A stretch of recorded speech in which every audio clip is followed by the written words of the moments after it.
Ladies and gentlemen, welcome back to your Progress Live Reactions.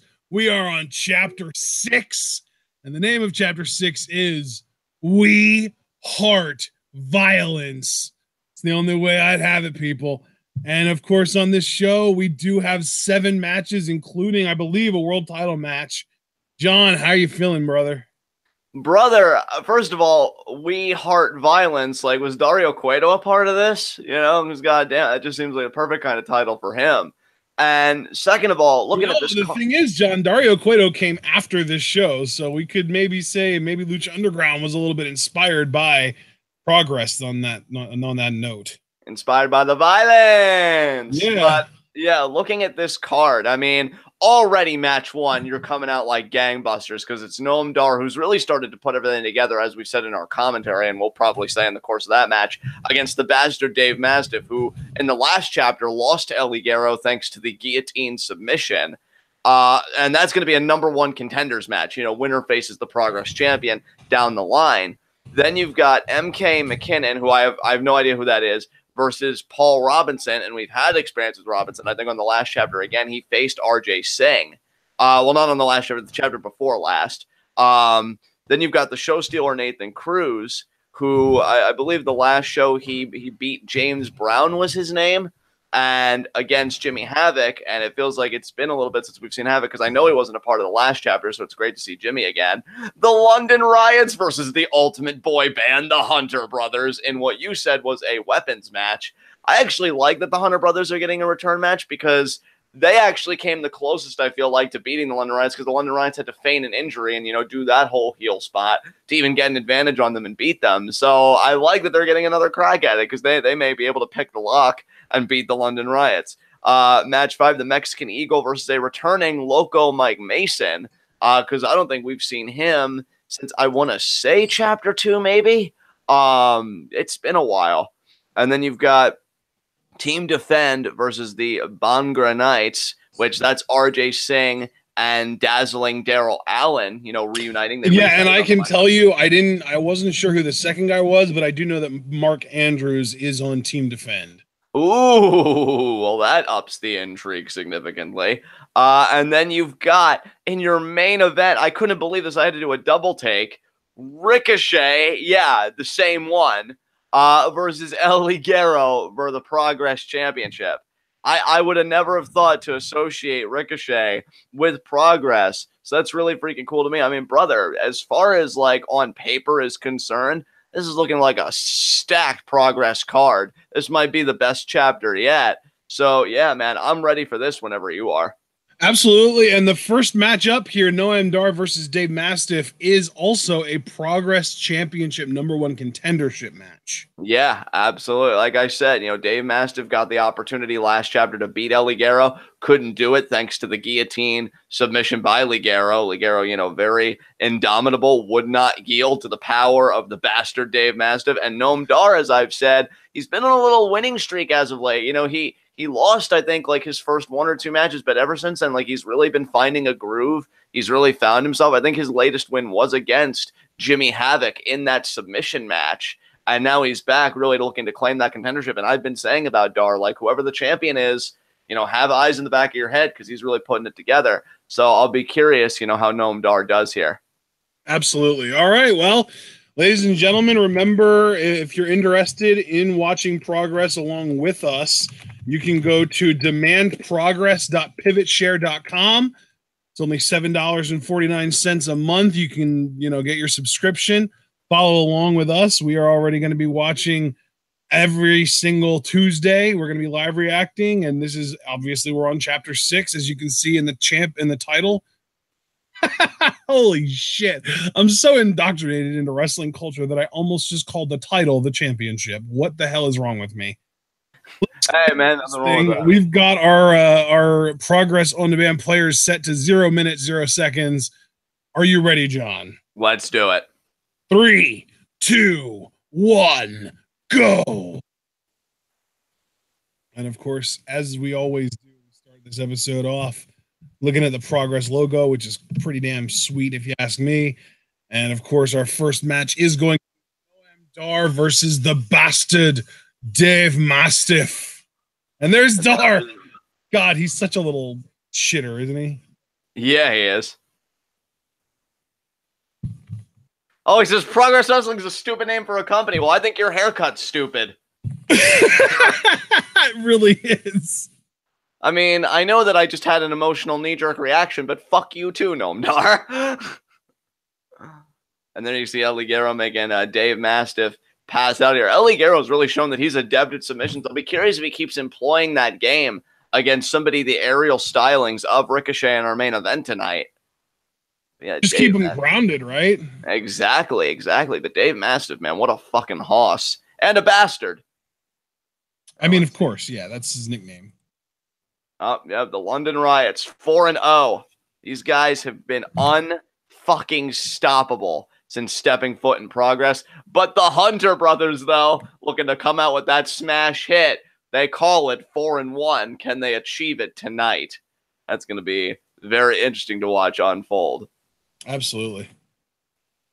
And now, yeah, Rob Lynch, James Davis looking very confident.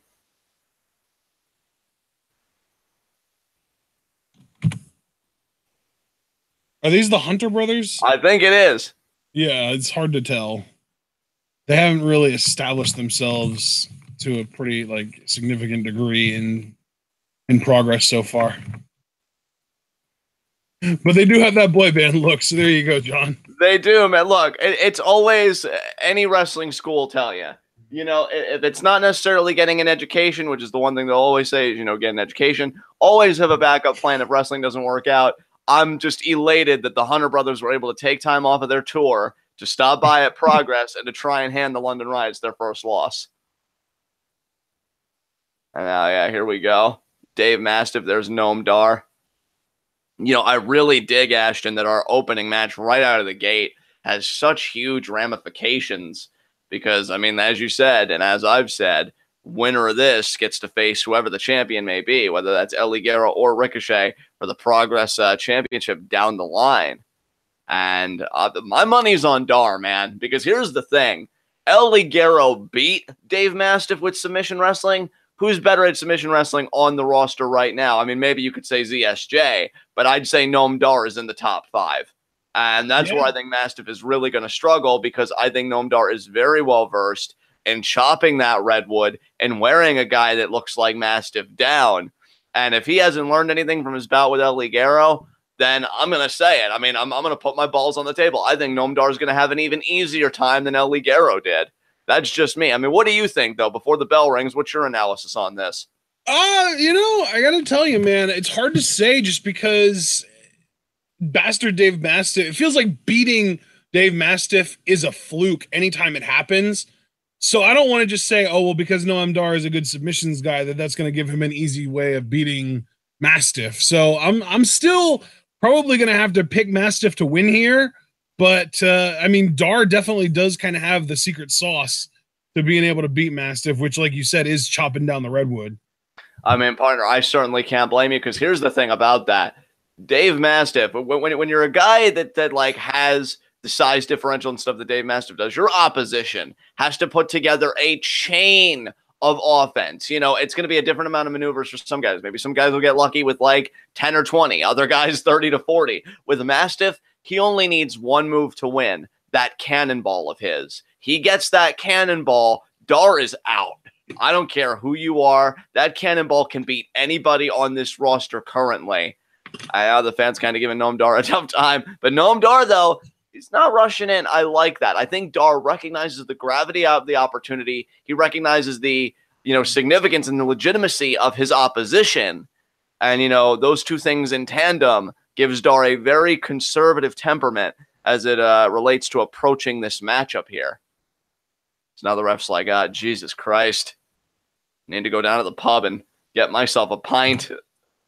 But he's got to referee this match first. And now Dar's saying, hey, everybody jerking everybody else off. Well, Dar, I'll tell you what, man. We know that he's only 19. It definitely shows. Yeah. But I'll tell you what, though, I joke about that, but that's another thing I think Dave Mastiff has got to be wary of. I mean, Dar, you've said it many times, so I know I'm not using a term that you'd take umbrage with. I mean, the guy's a prodigy.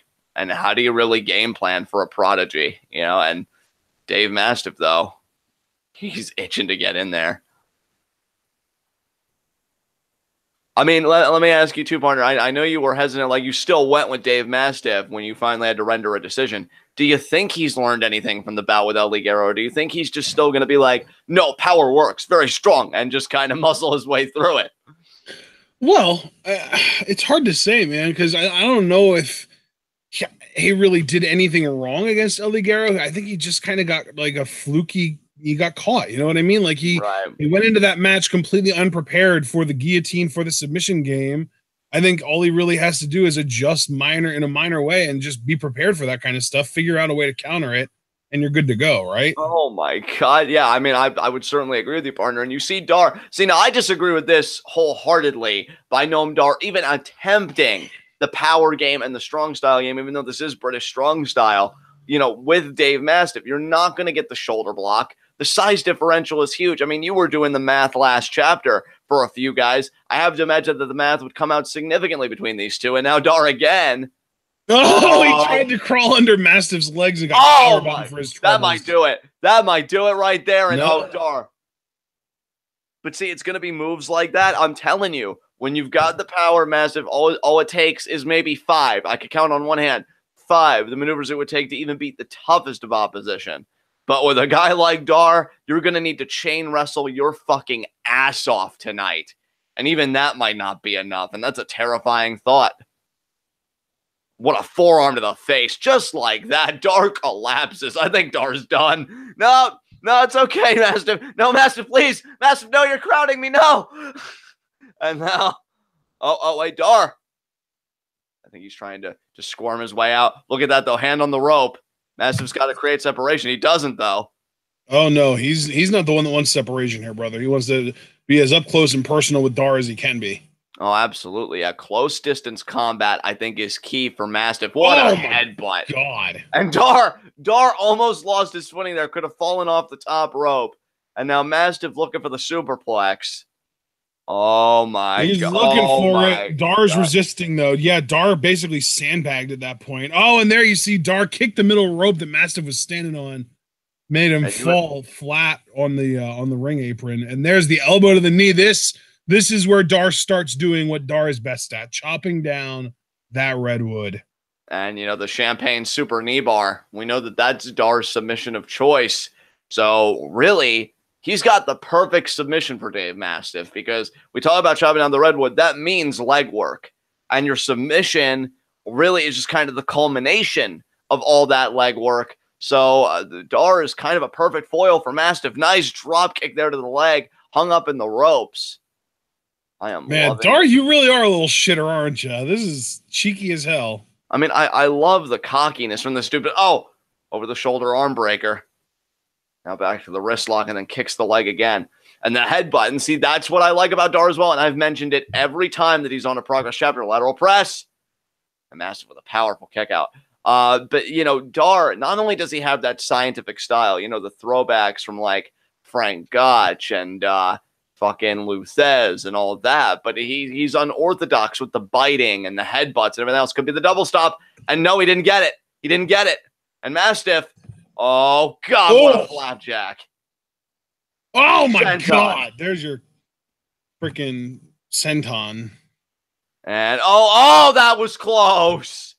That was so close. And even Mastiff is taking him. He's ready to beat that ref's ass, partner. He's like, you fucked me. Look me in the eyes and tell me you fucked me on this, because that was 3. And Mastiff, I'll tell you, can you imagine? I mean, here was a guy, and I don't blame Mastiff. I'm not trying to say this to be confrontational, but he puffed his chest out because he pinned Nathan Cruz in that tag team match, right? And he's like, oh, I did what you couldn't do, Marty. I pinned the, you know, then Progress champion and the then undefeated Nathan Cruz. But ever since then, though, and then of course he won that triple threat with Marty Scurll and Styx. But ever since then, you know, like he hit a wall, not being able to beat El Ligero. And if he loses to Noam Dar here, I think even a person the confidence of Dave Mastiff would have to question himself a little bit. Oh, he's scaling the top rope here. Oh, God. Oh, God, Dar. Oh, God. He's hanging Yeah, him this up. is gonna be this is gonna hurt. Yeah, it is.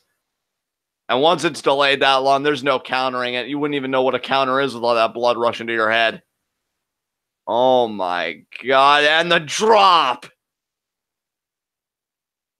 I'll tell you what, if Noam Dar somehow finds a way to win this match, he'll have earned the right to be the #1 contender, because Mastiff ain't no easy feat, I'll tell you what. And now Mastiff. And Dar kicks out. It's going to take the cannonball, I think. But I think Mastiff, this kind of power offense, and you can still see he's a bit ginger on that leg that Dar's been working over. And Dar, look at that. Even when he's only semi-conscious, look at him wrap himself around Mastiff's leg. I mean, it's more than likely trying to pull himself up, but just the idea that he even thinks, like, go after the leg, even when he doesn't even have it all together. Oh, God, what's Mastiff thinking here? Oh, God. I always look at Dar. Look at the recovery and goes after the leg. And right back to it. I love how committed Dar is to a game plan. Again, that's what makes him a prodigy. And there's the double stop on the leg. And now Noam Dar, he's feeling it. Flipping off Mastiff. Oh, the drop kick to the knee off the middle rope.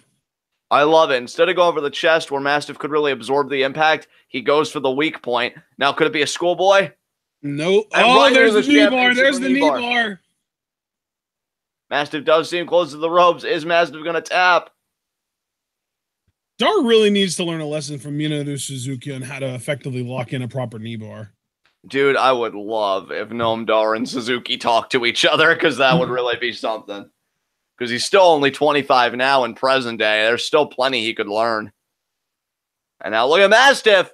That's a brilliant counter by Mastiff to alleviate the pressure, locking Dar in somewhat of a submission of his own.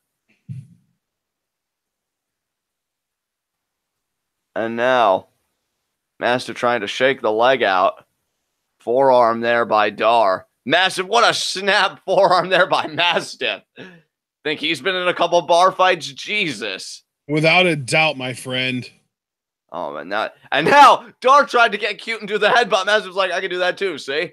Uppercut there. Mastiff just looks pissed off, and another headbutt there by Mastiff. Jesus Christ, this animal.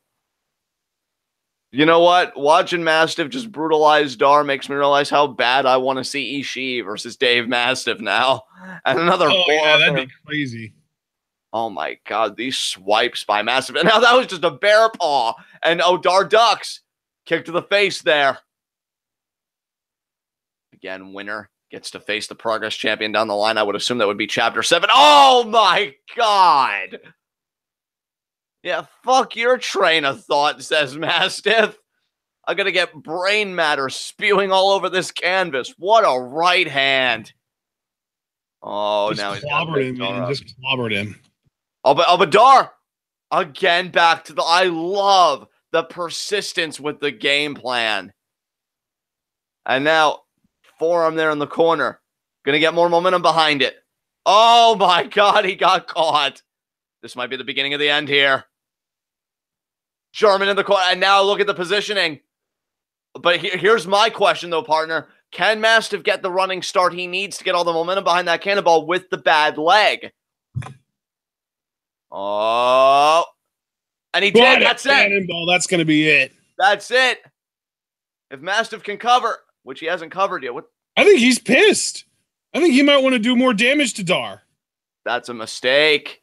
That's a mistake. Wait a minute. Wait a minute. He's not. Is that Nathan Cruz? Who the hell is that? Yeah, that is Nathan Cruz. Yeah, that is Nathan. Because I remember the bald like security guy after his match with James Brown. Yeah. Nathan Cruz. I mean, it wasn't James Brown, by the way. Rampage Brown. Rampage. You know, I wanted to say Rampage Brown, but I thought that was the guy from like WrestleMania 5. So yeah, my apologies, guys. I've been saying James Brown this whole time. It was Rampage Brown. But yeah, Nathan Cruz clearly has a vested interest in this. We know that he's got to have a return match at some point. And now, wait a minute here, Dar. I think that was a low blow, and now he's rolling Mastiff up. He's got the tights, ref. Now he's got the ropes, and Dar wins. Wow. Wow. I mean, partner, even though I did pick Dar, I mean, I take no pride in being right about this one because I was only right because of freaking Nathan Cruz and not because of the submission prowess of Dar. I mean, you had it in the bag picking Mastiff because we even said the cannonball and he'd be done. And that's precisely what happened. Mastiff hit the cannonball, but then Nathan Cruz, I guess his music must have hit or something, and it distracted Mastiff long enough that now Dar has secured himself a Progress Championship opportunity. You best believe that he's going to be watching El Ligero versus Ricochet very closely tonight. For sure. But see, Nathan Cruz is playing chess while everybody else is playing checkers because he probably figures, okay, my opposition is either going to be Ricochet, El Ligero, or Noam Dar, and I'd take any of them before I'd take Dave Mastiff. And that really says a lot, as we're going to get right into our second bout here. McKinnan versus Robinson. Paul Robinson has kind of struggled a bit to find his footing in Progress, but as we saw with dazzling Darryl Allen last chapter, all it takes is one victory to get yourself right. But MK McKinnan, this is his Progress debut. So, I mean, partner, I don't know how much... I haven't seen him yet, but he's definitely got an interesting look with the bleached blonde hair. Oh, absolutely. And, partner, I don't know how much insight or analysis that you will be able to give, given that, you know, we've seen a little bit of Robinson at this point in McKinnan's debuting. But are you leaning towards either of these guys in this match? Do you think either one of them's kind of got an edge, or do you think this is a pretty even playing field here?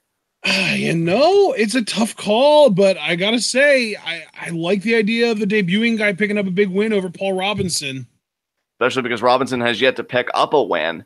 Again, he really is, you know, in the similar camp that dazzling Darryl Allen was in until last chapter when Allen was finally able to beat RJ Singh, and then he got a lot more out of the bargain because, you know, they rekindled their friendship, and now they're going to be tagging tonight against Team Defend.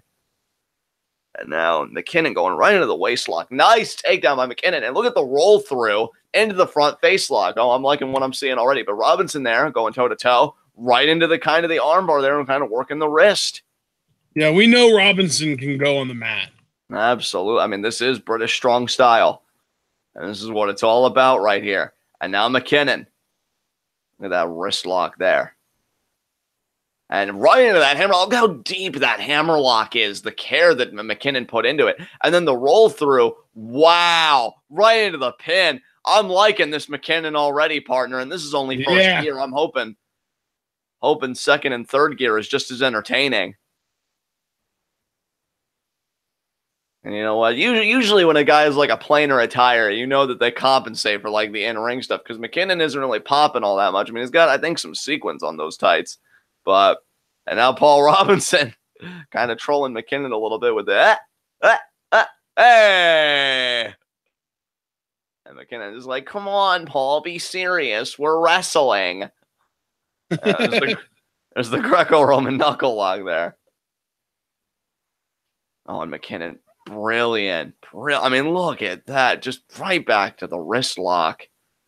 Oh, but Paul Robinson, great defense. He got the leg on the inside of McKinnan's leg, able to kind of, you know, press him down there. And now he's in the wrist lock. Great awareness there by Robinson. McKinnan rolled through, though, do the kip up, cartwheel, breaks it off, forearm. What a forearm. And I like that. I like that receipt. As if to say, look, you know, it's not going to be this all match, so let's get to it. Oh, Robinson, though, pushes McKinnan off. McKinnan ducks right back to the wrist. Oh, but now Robinson. Oh, what an arm drag. Drop kick. Wow. Oh, double knees there. McKinnan reverses the Irish whip. Rolls through. What a knee there. I'm really digging this McKinnan. You know, usually with some guys on Progress, now obviously I don't have any time lately, you know how swamped I've been with like other stuff. Back elbow there by Robinson. But I like to keep a track of guys that I like on Progress to maybe watch more tape later. And yeah, oh man, McKinnan with the roll through there. Super kick there. He's looking to make his debut count, brother. And Robinson now checking his teeth, checking his mouth. Oh, McKinnan might dive. Oh, the tope suicide. Or no, what was that? A tope con hilo? I guess it would be. I mean, that was like a through the ropes cannonball. So I guess hilo would work. God damn it! Why are these damn moves so hard to call? I know. Hey, Hey, that's why we're here, and guys like Mauro Ranallo are doing NXT at present. And McKinnon, what a chop there to Robinson. And now McKinnon gets Robinson back in the ring. And now, McKinnon on the top rope. I've really been impressed by him here tonight. And now, vaults over Robinson. But Robinson, no, the 360.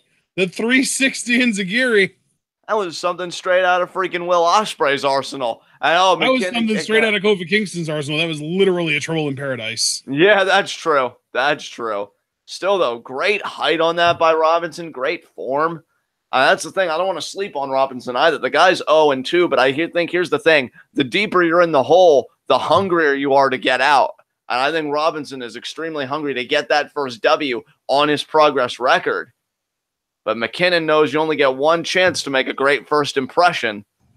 So which will is stronger? That's what we're here to find out as the forearm exchange now between Robinson and McKinnon commences. Shoot kick there by McKinnon. Another shoot kick. Third shoot kick. He's rattling him off. Robinson ducks. Oh, nice. wow. Like that was almost like a Pele. Exactly. And McKinnon wobbly-legged. And now Robinson. Oh, but McKinnon lands on his feet. Forearm again. What a forearm that was. Oh, and he ducks the lariat attempt. Goes after Robinson. Oh, flipped him onto his face. Wow. I'll tell you what, in WWE, that'd be a finisher. Is it going to be a finisher here? No, it's not. That was legit, whatever the hell that was. McKinnon is putting it together right now. But hey, you know what? Kudos to Robinson, man, for staying in it. Again, he wants that first win, and he wants it bad. Now another forearm there by McKinnon. And, he's feeling it. He's feeling it. Knife edge chop. Oh, chop. My God. Now McKinnon knows he's feeling it here. He's putting it together, as I've said. Uppercut there to Robinson. Robinson going on the defensive. Oh, what a hard Irish whip in the opposite corner. But back elbow there by Robinson. He meets McKinnon there. McKinnon going to charge. Oh, boot up by Robinson. Oh, my God. Oh, went for the knee. Robinson checked it. Now the forearm. The drop kick to the knee now. Robinson going for a DDT here. Oh, and he nailed it. I love that he got a little bit of torque on that. Oh, now Robinson. Standing moonsault. Beautifully done. Wow. What a matchup this has been. This match has been better than I thought it had any right to be. And again, this has told me not to sleep on Robinson either. But now Robinson going to the top rope. McKinnon, though, he's stirring. He's going to meet Robinson there. And now, back elbow. Robinson here. He got him off of him. McKinnon. Nice. The super kick to the leg. That was so smart by McKinnon. And now what's McKinnon thinking here? Brainbuster. What a brainbuster that one. Now that was a freaking brainbuster. And now, wait a minute here. McKinnon. Oh, I think that was like a shining wizard. Well, that's going to do it, isn't it? No, it's not. Wow, Robinson. How bad do you want to win? Dude, I thought it was over after the brainbuster. I'm going to be truthful. I can't believe Robinson's still in this match. What does McKinnon have left?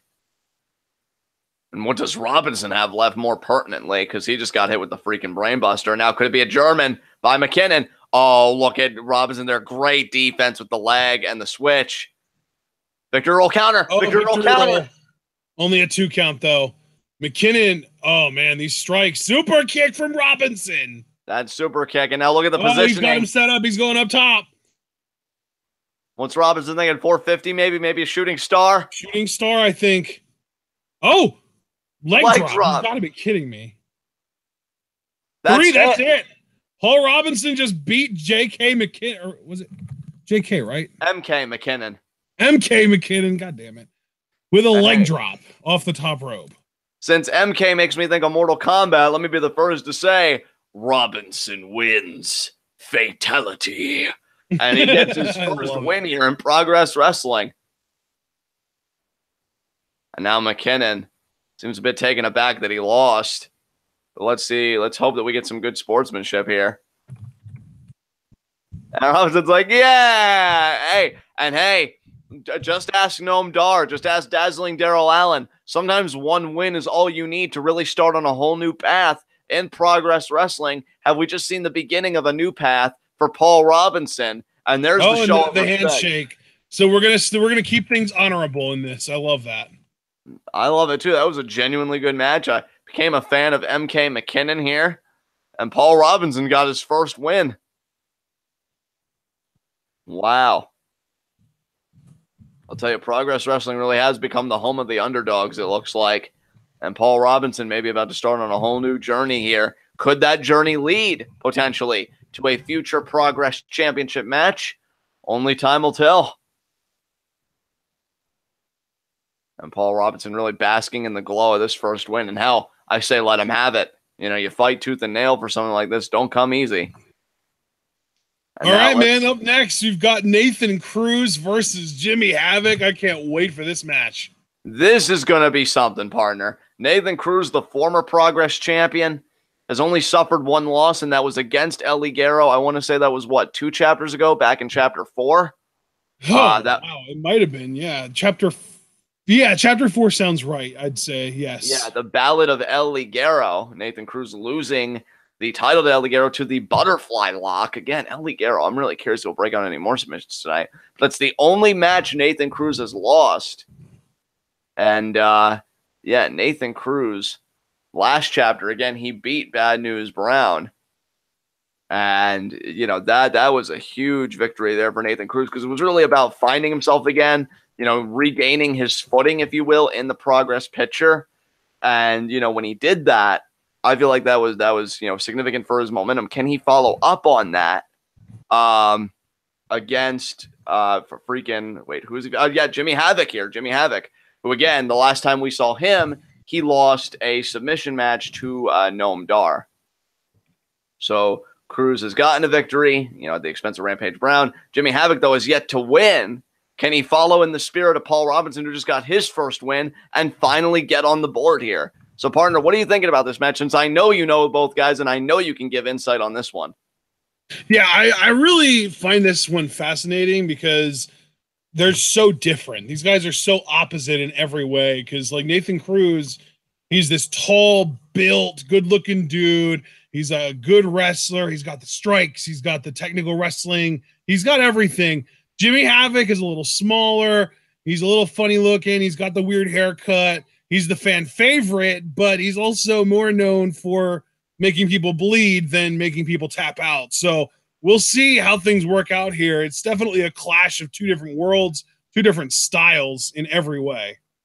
I mean, hell, Nathan Cruz still wants to be at the epicenter of Progress. You saw in the opening bout, he screwed Dave Mastiff out of the #1 contendership because Nathan Cruz is playing the long game. He knows eventually he's going to get his rematch, and he wants it to be against a guy that he's confident he can beat. So it's either going to be El Ligero if he retains against Ricochet tonight. It could be against Ricochet if he wins tonight, or it could be against Noam Dar if he's able to beat whoever wins in our main event tonight in a future chapter, which I would presume that would be Chapter 7. But, you know, Progress may swerve us on that as we got a little open exchange here.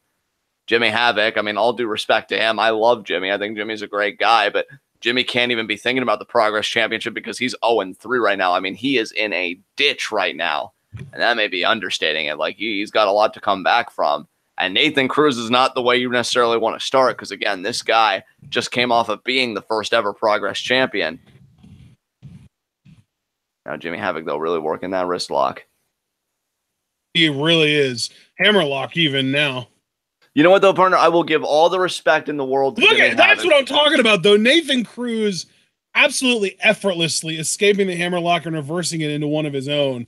Now, I think he wants maybe a hammerlock DDT. He might be going for the Andrade here. Yeah, I like that. The Andrade. That works. But, yeah. I don't think they gave it a name. I think it literally just gets referred to as the hammerlock DDT, and that's it. Yeah. Nathan Cruz different here. For WWE too. They usually like to name everything. And now, Nathan Cruz still wearing the front face like Jimmy Havoc escapes. Could be a crossface. I will give all the respect in the world though to Jimmy Havoc. It takes a lot of balls to go outside of your comfort zone. I mean, hell, I even try and do that, in kind of like my writing space and stuff. I try and write about subjects that maybe I'm not so versed with, so that, I kind of broaden my knowledge a little bit. Jimmy Havoc kind of doing the same. He's so used to that hardcore style. Now, wrestling is wrestling, no doubt about that. But when you kind of strip away the barbed wire, the thumbtacks, the steel chairs, the cookie sheets, and you bring it back to the fundamentals, the waist locks, the fireman's carries, the suplexes, et cetera, et cetera. It takes a lot of balls. It takes a lot of balls, and I commend Jimmy Havoc for having those balls, to venture out of his comfort zone and say, hey, I can be a wrestler too. I can take it to the mat, and I can do it damn well. And he's looking to prove it tonight against Nathan Cruz. Nice work there by Havoc. Switch around snapmare. And there's the shoot kick to the back. And that's the promise that I think Jimmy Havoc as an individual possesses. And Nathan Cruz even kind of nodding a little bit, saying, okay, we're doing this. Okay, I see you. Yeah. And, now he knows what he's in for. I'll tell you, partner, Nathan Cruz, he's got a great look. I mean, he knows it. Any praise that you could give Nathan Cruz, he just kind of nods and says, shut up, I know it. Because he doesn't need any self-assurance. He gets that every day when he looks in the mirror. Jimmy Havoc, on the other hand, he is that guy that's so respectful, really loves the crowd, is so happy to be here, but not in that Apollo Crews kind of way where he just smiles. No, he fights for it, dude. He fights for it every inch of the way, and I know you've seen it just as much as I have. Oh, absolutely. Forearm there by Nathan Cruz, and Cruz now looking to, turn up the heat a little bit. Stomp there to Havoc, another stomp there. And if you're Nathan Cruz, are you a bit ticked off that you haven't gotten your rematch yet for the Progress Championship? Or are you happy about this because you really get to survey the field and kind of see what you're in for so you can prepare? Oh, nice Rana there by Havoc. And now Havoc, crucifix pin. You got it by Nathan Cruz. I like this, though, by Havoc. Disorient Cruz. Pick up the pace. Ducks right now. What a kick to the head there. That's going to stun Cruz. Yeah, definitely. Oh, yeah, to the point that Cruz actually had to leave the ring. Havoc just kind of standing in the ring waiting for Cruz to come back. And there you see Nathan Cruz's personnel, which I would love to know the story. Nobody knows who this guy is. Yeah, I'd love to know that story. Tall, skinny, bald dude. But I will say it says a lot about Nathan Cruz that rather than self-destruct upon losing the Progress Championship, he rebuilds his game plan and he adds a few new pieces. I think that's really a testament to how badly he wants to regain the Progress title. And now Havoc here. Oh, wait a minute. Suplex on the inside of the elbow. He thought about it, but Cruz landed on his feet. Cruz goes for the spear through the ropes, and Havoc meets him with a knee. Havoc, there's your tope con hilo, right? Well, tope atomico there hugs the leg. And God damn it. What's the difference? Dude, I don't know, man. Just leave that to me, man, if it's going to leave you that perplexed. And how, throat in the ropes. Oh, and, well, hey, you don't need any technical maneuvers for that. That was a straight-up ass whooping by Nathan Cruz there. Havoc's throat meeting the rope, and then just a clubby blow to the back of the head. I mean, that was just vicious by Nathan Cruz. But Nathan Cruz has that ring savvy. It comes with being a champion. And now he's kind of got, Havoc boxed in the corner there. Oh, my God, the knee to the throat. And now Nathan Cruz, they're just screaming at Havoc. Wow. Yeah, Nathan Cruz, man, he's an arrogant prick. I mean, that's stating we the obvious. Knew that all along. He calls himself the show stealer, for Christ's sake. Absolutely. Hey, you can't be stealing the... Well, I guess you can steal the show no matter what your place on the card is, but I think it's easier to steal the show when you've got the championship to show for it, and Cruz does not have that. And now... Oh, my God. The midsection just all up in the ropes, and the face meeting the apron, so it's like everything hurts. There is no reprieve for Jimmy Havoc. Nathan Cruz, I love that smirk. He's so proud of himself. And now, oh, look at this. Cruz's security. Creepy, bald, Vladimir Kozlov-looking guy getting involved. Absolutely. Hey, again, Nathan Cruz, he added a piece to the puzzle. He lost the Progress Championship. Maybe he feels like if he had this heavy before, that they could have distracted Ligero or done something, and Cruz could still be Progress Champion. Oh, lateral press there. Havoc kicks out. I mean, to me, it's been because again, last chapter he faced Rampage Brown. This chapter he's facing Havoc. Sooner or later, Cruz is going to have to get his rematch. And I just wonder. I wonder if that's in Cruz's hands, and that's why he hasn't had it yet. Because he seemed more than content for El Ligero to take a beating at the hands of Dave Mastiff. But he still hasn't tried to pick the bones of Ligero. Now Ricochet is up at bat. He's got a chair. Now, wait a minute here. Oh, he's trying to tempt Havoc, just like Noam Dar did. Havoc crawling over to it. Wow. Yeah, that boy Jimmy. Flip him off. Flips off Nathan Cruz. Oh, and the lariat. And now, oh, man, the right hand. And hell, we even saw several chapters back, even when Havoc's able to go in his element, that doesn't guarantee a win. And so, it really doesn't matter. All Havoc has to do is just get one win, and I think he'll really find his footing just like Paul Robinson did in our prior bout against MK McKinnan. And now Havoc, oh, that was hard in the opposite corner there. Yeah, it was. And now Nathan Cruz running towards him. Oh, my God, that forearm damn near knocked Havoc out. Yeah, that was a straight forearm to the face, partner. There was nothing flashy about that whatsoever. And Nathan Cruz, man, he is just unapologetically in Havoc's face right now. And look at that, just kind of jeering the fans, taunting the fans. Cruz knows he's got this in the bag right now. And now Nathan Cruz is going to charge. Back elbow there. Havoc meets him. Clubbing blow to the back of the head. Kick. Vertical suplex. Nah, a great floater there. Cruz so proud of himself. Yes, Cruz is so smooth in the ring. He is, and he knows it. But I don't know, all this excessive celebration, like celebrate when you've gotten the win, I know, kick out there by Havoc. And Cruz saying, come on, ref, what's going on? Count faster. Should have been 3. Now Nathan Cruz. Knee drop there. It's elementary, but it's so effective. Now Cruz just shoving Havoc. We know Havoc hasn't exactly been respected in his time in progress by his opposition. What a slap. And oh my God. What was a shot there? Jimmy Havoc is out. Again, Jimmy Havoc 0-3. He's lost to, Danny Garnell.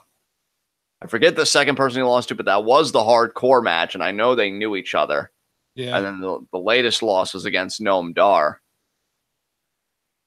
Cruz about to be the latest person to beat Jimmy Havoc, and look at that, kicks the arm away. Havoc reaching out for something. I bet you Havoc is having, not sugar plum fairies, but maybe fairies wielding 2x4s wrapped in barbed wire. Maybe he's trying to reach out for one of those. So there you go. So we could carve into Nathan Cruz's flesh. And now Cruz taking Jimmy in the corner there. This has just been kind of tough to watch. I mean, Jimmy, again, he'll give you everything he has. Drop kick there. The Nathan Cruz is just on another level. By the way, the no DQ match that Jimmy Havoc lost was against John Ryan. John Ryan, okay, thank you. And now another, but see, that's just as lax as your last cover. And see, this is what I got to look. I got no problem with Nathan Cruz, right? I actually feel like he did really well in his first Progress Championship reign. Great tone setter for the promotion. But this guy needs to learn. Yes, you're good. You know it. We've learned it, just through watching you throughout these 6 chapters. But my God, man, don't take your opposition so lightly. This is Jimmy Havoc. This is a guy that all he needs is to just get that surprise maneuver, that crossface, and he may be looking at his first win here. And now Nathan Cruz just tossing Jimmy Havoc out like he's trash, hoping for the count out, but he should know that he's not going to get it because Havoc would rather die than take a count out loss here. He's going to settle it in the ring. That's how Havoc is. You're either going to beat me in here or not at all. Now he's rolled back in. Cruz kind of nodding to the ref. Okay, this is the guy you love, huh? I guess Cruz judging this crowd's choice of heroes. Chop there. Now Jimmy Havoc, another chop there. Owen's saying, come on. He's telling Nathan Cruz, look, bring it. And another one there, and that takes Havoc down. But Havoc eats it. There's a chop there by Havoc. Now Havoc firing off these forearms. Cruz into the corner. Oh, Jimmy went after him. Oh, there's Nice you see the kick there, roundhouse kick there. That was a high roundhouse kick. Going for the Rana, and he got a Rana. Look at Jimmy Havoc. Nice Rana there by Havoc. Havoc now. No, look at that Death Valley driver there by Jimmy Havoc. Jimmy Havoc looking to beat Nathan Cruz. 2. Cruz kicks out. And now Jimmy Havoc. What does he have left? Again, we know he has that crossface submission that he's really liked to employ since he can't use any weapons. But what else does he have? You know, does he try and go for that maneuver here? Does he try and soften up Cruz a bit more? I think he's going to try and soften him up a bit more into the corner there. Nathan Cruz, though, sidesteps. Could be a German. It is a German. Beautiful bridge. Look at the arch on that bridge. Only a 2 count, but the arch on that bridge, god damn. Yeah, believe me, brother, I saw it, and it was impressive. I mean, the athleticism of the show stealer. It almost seems strange to say, but I almost feel like he's gotten better since losing the title. Almost as if, again, you know, Cruz has just really been recommitted and refocused to getting back to that spot. And, oh, now Fireman's carry here. But Havoc, I think Havoc might be raking the eyes, and I can't even say I blame him. Oh, this could be the crossface. And he's almost got it. He's got it. Oh, Nathan Cruz. I thought he was about to tap there. No freaking way. That is dead center in the ring. Nathan Cruz. Oh, man, Nathan might be fading here. I can't believe Jimmy Havoc might be about to do this. Oh, but Cruz clenching his hand into a fist and now kind of pushing himself up. Oh, my God, the power of Cruz here. Jimmy's still keeping the hold applied. Can he transition somehow? Can he do something? No. Cruz. Oh, my God. Tombstone. Wow, that might do it there.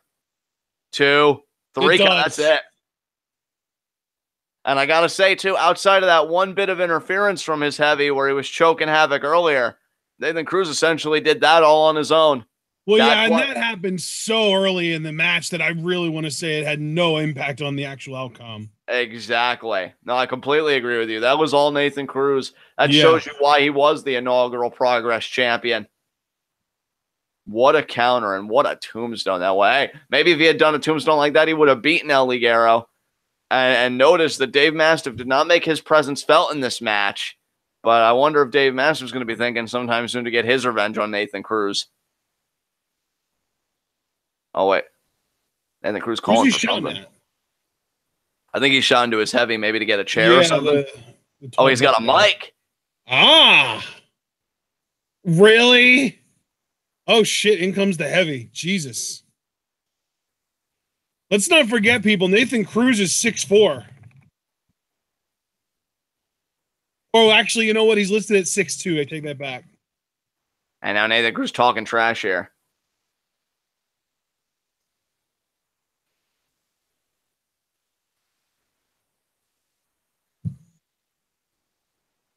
Oh, he's saying he's going to have his stuff here destroy Havoc. Havoc flipping him off, saying, give it your best shot. Wow. Nathan Cruz pretty much saying, like, this is my job, and you just, like, make it into a hobby. He said, you're everything wrong with this business. And what a choke slam there. God, with somebody like that. Oh, wait, Cruz still talking here. Oh, taunting Jimmy Havoc now. What a dick. I'm getting worked, and I love it. Oh, I know. I think he's telling us heavy again. Maybe another choke slam's on the way here. God, with power like that behind Nathan Cruz, we may be looking at a 2-time Progress champion. Oh, God, from the top rope. Oh, God. Oh, no, Cruz. Giving the word. Oh, my God.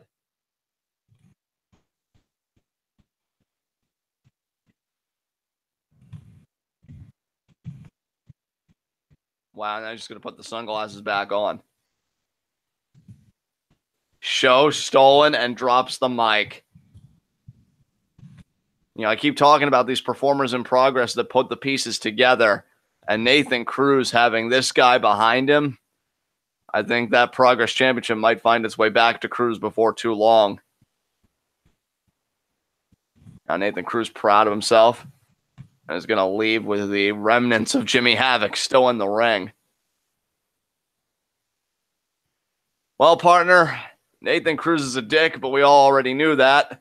What's our next matchup here? Let's take a look. What we got on tap here.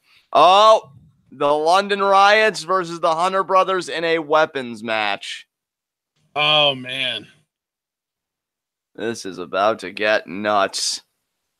Yeah, it really is. This, I mean, do the London Riots really need weapons? Like, I don't really know how good of an idea this is if you're looking out for the good, well-being of the Hunter Brothers. Right. I have to agree with you. I don't know how wise this is either.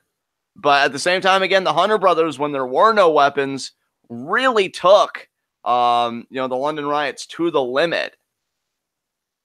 And, now with weapons, they might have a better chance. I mean, on the other hand, again, that makes weapons legal for the London Riots as well.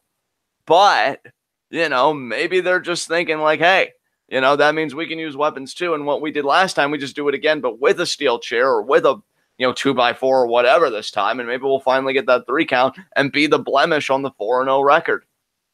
I mean, imagine how the ticket and record sales would go if they would be like, we were the band that beat the London Riots. That's freaking perfect. Absolutely. Oh, God. And you already see weapons strewn around the ring. Wow, this is really gonna be something. There's a traffic cone. I see, I think a kendo stick there. That might be a baseball bat, actually. And there's James Davis. The other guy is Rob Lynch. And now there are the Hunter Brothers. And I'm really curious, because again, the Hunter Brothers really showed me something.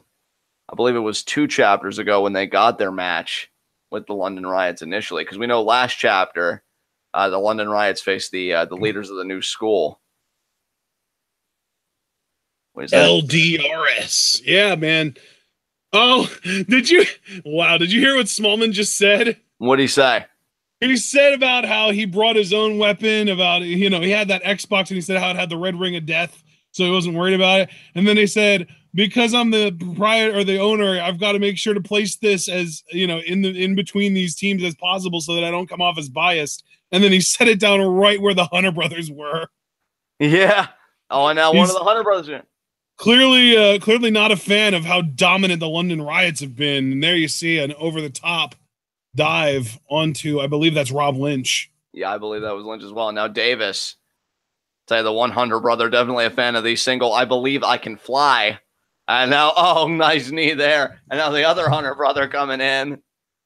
It's all right, bro. We got this. He has a helmet on.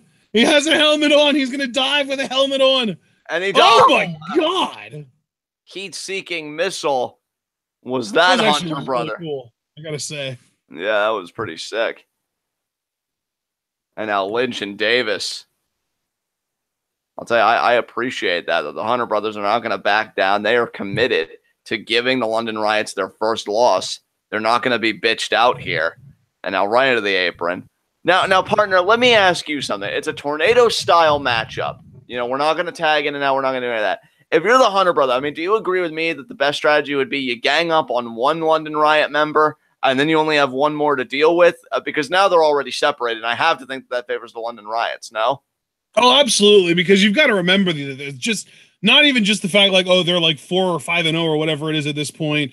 Just look at the size differential. These guys are 6'2", 6'3", 240, 250, maybe even 260, 70 pounds. They're bigger guys, and the Hunter Brothers are, if I had to guess, maybe 6'1", 225 at most. So just looking at the size differential, yeah, the London Riots have got a huge advantage here. And now a shot there to the back. I wish I knew the Hunter Brothers' names because I feel bad calling it, oh, there's the one Hunter brother and there's the other. But regardless, they are taking the fight to the London Riots. And I believe this Hunter Brothers with Rob Lynch. And Rob Lau, but now James Davis there with the clubby blows. Oh, man, right into the apron. Oh, what a shot there by the other Hunter brother there to Rob Lynch. I'll tell you, Lynch is a massive human being. And I, for whatever reason, I've always found Lynch to be more sadistic than Davis. But now Davis. Oh, could be a sense of, oh, wait, watch your back. What? Oh, God. Oh, and then the drop. I did not. Oh, here's the hook of the leg, too. Oh, and there you saw. I don't know which Hunter brother this is. I can't even tell them apart. I don't even know their first names, if you want the truth. Me either. But that Hunter brother proved that he was more than just a pretty face. And now, oh. The other one's probably thinking, oh, God, take me back to my tour bus. I don't want to do this anymore. Oh, scoop slam. And a nice suplex there to James Davis by the other Hunter brother. Oh, my God. And now Rob Lynch. This is not going to... Oh, what an uppercut there. Interesting to see Rob Lynch do a move like an uppercut where I just feel like this guy's all power, all torment all the time. And now, oh, he's got this like a croquet mallet, like a paddle there. Oh, Hunter brother ducked. Right into the face of Lynch goes the remnants of the one weapon that Davis used earlier. I don't know, thought he was going to go for the kendo stick. I guess not. You watch the Xbox be a part of the finish. Nobody's touching that. That'd be amazing. Yet. Oh, wait, what? Setting up something in the corner here. He's trying to get it properly positioned here. He does. He's saying, stay. Stay. There you go. I didn't even see what the sign had on it, honestly. Yeah, it was some kind of warning sign of some type. Oh, and now Lynch! Oh, Jesus! God. His back right into it. Hey, that could be huge for them. Now, see, if I'm the other Hunter brother that just took out Lynch, I join my brother and I go after Davis now. Absolutely. You have to. You have to try to get a double team advantage while you can. And I think that's a ukulele. Or actually, that might be a Guitar Hero guitar. It is. It's a Guitar Hero guitar. And he didn't even break it. It's plastic. It doesn't break as easily as the wooden ones. Absolutely. Hunter brother hoping to... in the ring right now. The Hunter brother in the ring right now looks like a smaller, skinnier Drew McIntyre to me. Yeah. I'll tell you that Hunter brother that just used a Guitar Hero guitar looking to break the London Riots high score and then bring them to 4-1 rather than 5-0. And now, oh, I thought he was looking at the Xbox. Hey, these guys. And that's why I was really impressed with them in their last match with the London Riots, and they've shown that they can hang with them here in this environment. Now we've got the traffic cone, which oddly enough, the London Riot shirts match the color of the traffic cone. Neither there to the midsection by Davis. Oh, God, this could be bad. This could be bad. Oh, but the other brother here, see, that's what you need to do. That's what we've been talking about, brother. And now, okay. Yeah, that hurts. And now Davis receding into the corner. Now we've got these Hunter brothers. This is also, I don't know if you've noticed, but this is also a tornado tag match. Yeah, that's why I asked you earlier, because I knew it was going to be tornado rules with it just being like weapons strewn everywhere. You know, should they team up? Should they try and isolate the London Riots? You said yes. I wholeheartedly agreed, and they're doing it here, and that's why they have the advantage. Oh, the drop toe hold onto, is that a rim on a like a tire thing? I think it is. Yeah, I think that's a tire rim, brother, and they just did a double drop toe hold. Oh, look at this! They're trying to lock Lynch up in the ropes, and they have. They've locked Lynch up in the ropes. That's gonna. I mean, it's possible to get out of that situation by yourself, but it's really difficult. Yo, brother, I will tell you what, man. I've made a lot of jokes about the Hunter. Oh, right over the skull. I've made a lot of jokes about the Hunter brothers, but they have shown how smart they are in this match. They've ganged up on the different members of the London Riots, you know, Davis and Lynch. Now they've got like a keyboard, and then that might be a monitor there on the other side. And they've tied up Lynch, who is the bigger of the two London Riots. So they've taken out the bigger guy. Like, they've done everything right. If they still lose this match, I don't think it'll be of any fault of their own. I think it'll just be because the London Riots are just that tough, which is readily believable. And now, keyboard to the face. Oh, my God. Oh, he came undone. He came undone. But he still might be knocked out here. And now look at that. tapping his brother on the back and saying, let's keep doing this. To see the London Riots this vulnerable is definitely a very interesting sight to me. And where's the other brother gone? What does he have in his hand? That looks like maybe an action figure of some kind. Yeah, it looks like a toy. I don't know. What are they gonna do with that? And now, oh God, I'm kind of worried that they're gonna lay it down on the floor and like slam somebody over it.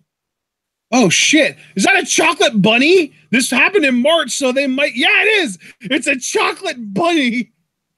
Oh, and oh my God, Dave is hilarious. Oh my goodness. I don't even want to know what they were thinking about doing with that bunny, but regardless. Yeah, because this was filmed in March, so it makes sense that it was closing in on Easter time. So there were probably, like chocolate bunnies and shit like that in stores at this point. So that's probably what that was. I'm pretty sure it is, at least. Oh, and now the London Riots working together. Oh, look at this, Hunter Brothers double drop kick onto Davis. Lynch is still standing up in the other corner, though. They got to pay attention to him. Yeah, Lynch is the bigger of the two. Lynch, though, still seems stunned for all those shots to the face he took earlier. Oh, yeah, definitely. Can you blame him? No, certainly not. He took a keyboard to the freaking face. I doubt many people take that, and they're like, yeah, I'm fine. Oh, my God, just chuck the traffic cone. Oh, but there's a drop kick. The drop kick over the top rope. And now the other Hunter brother here looking to take it to Davis. Davis, though, up. Oh, shot there. Oh, he took the rim. He took the rim. Oh, but he missed the shot.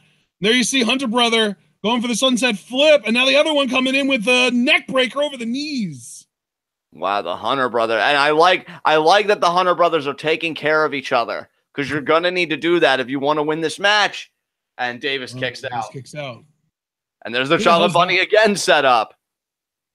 In fact, that might be a fresh one because it's still in the box. Oh. Yeah. Oh, no, what a snap jab there. And now looking to continue to isolate Davis. There's a shot to the face. We've got an Xbox that hasn't been used. We've got a chocolate bunny that just kind of looms over this whole mat. No, this isn't smart. Oh, that wasn't smart. Davis is a bigger guy. Oh, Davis, there you go, the drop kick. Look at Lynch.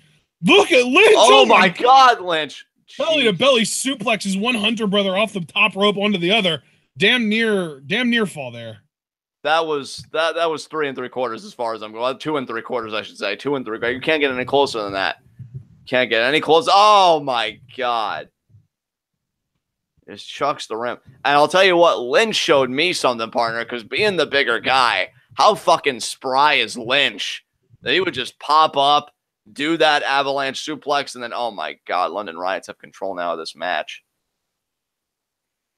I will give the Hunter brothers all the credit in the world. I think them more than any other team have taken these guys to the limit, and now the London Riots have the chocolate bunny. What the hell are they planning on doing with that? I just eat it. Yeah, I think they're going to eat it too. I think they're going to split it and eat it. Oh, bite his fucking head off, mate. Yeah. Oh, now they got the Hunter brother up.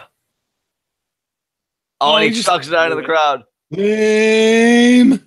God, nothing will get heat with me quite like food waste, even if it isn't exactly the healthiest food. And there's a belly-to-belly there.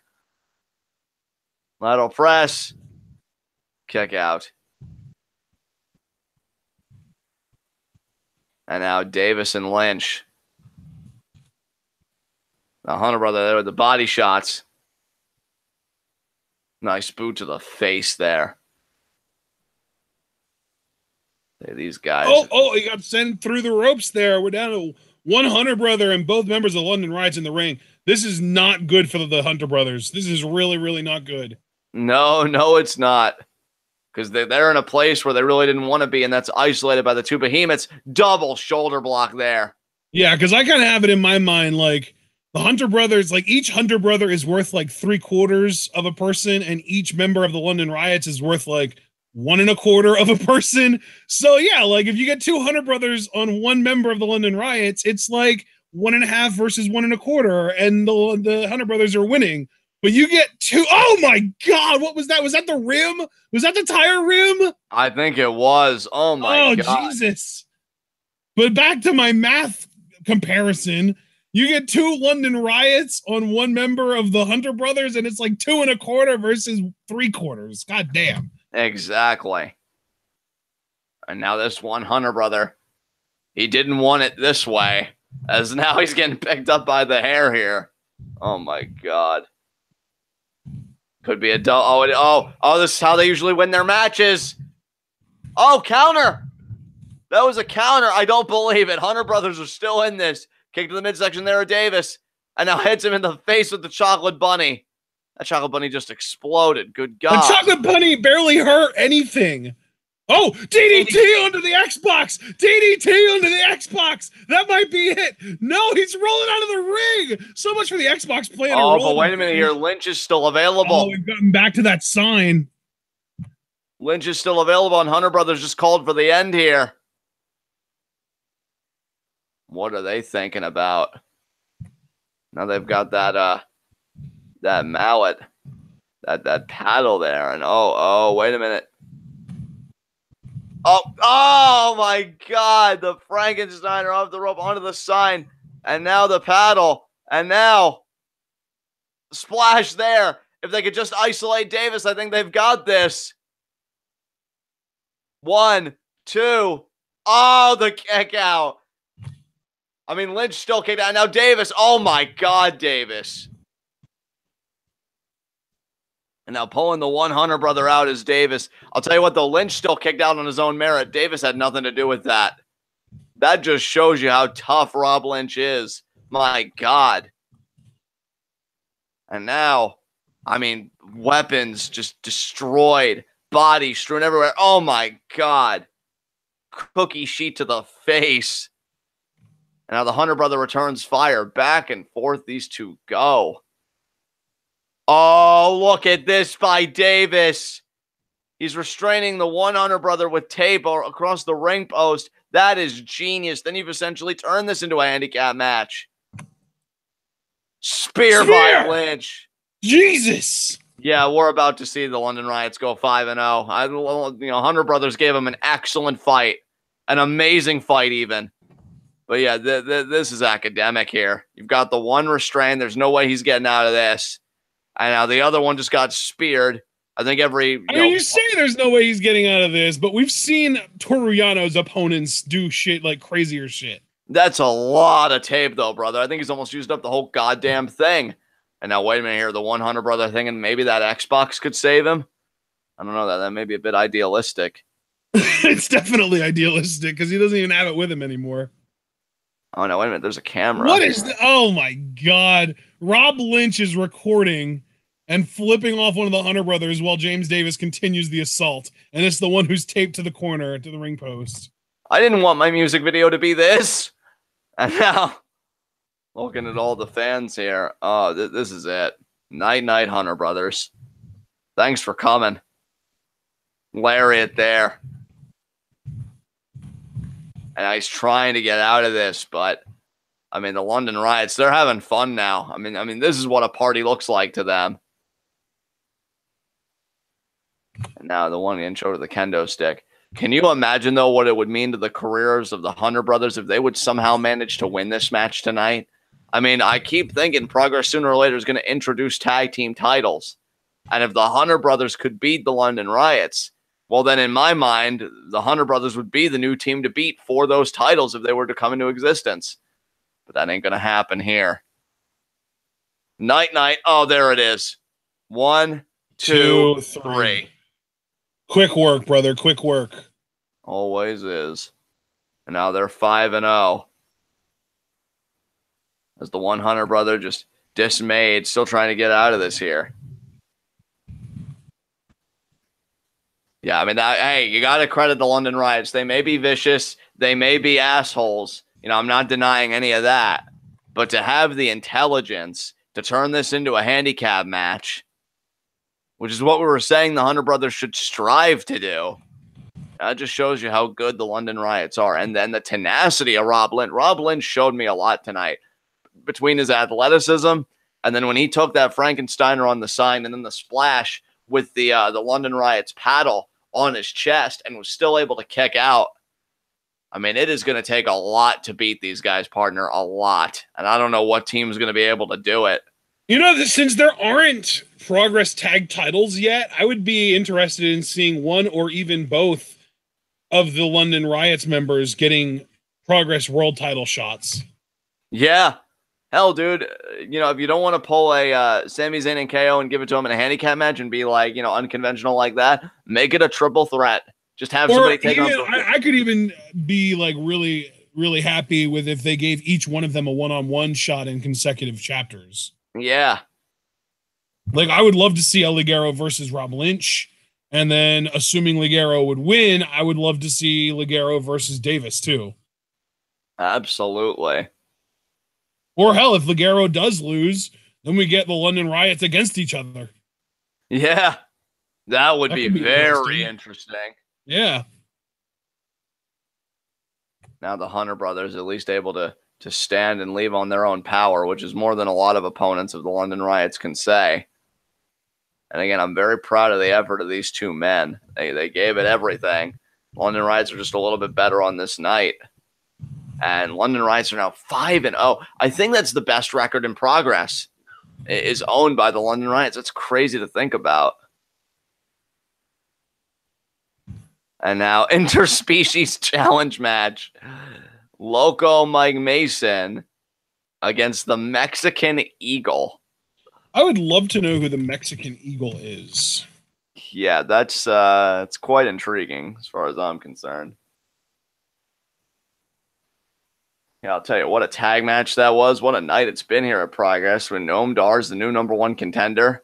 Paul Robinson getting his first victory. Nathan Cruz continues to roll on at the expense of Jimmy Havoc tonight. And the Hunter brothers just lost a very game outing against the London Riots. London Riots still undefeated. And that was, quite a thrilling weapons match. And now we've got, as again, Progress billed it as an interspecies challenge match. Mexican Eagle versus Loco Mike Mason.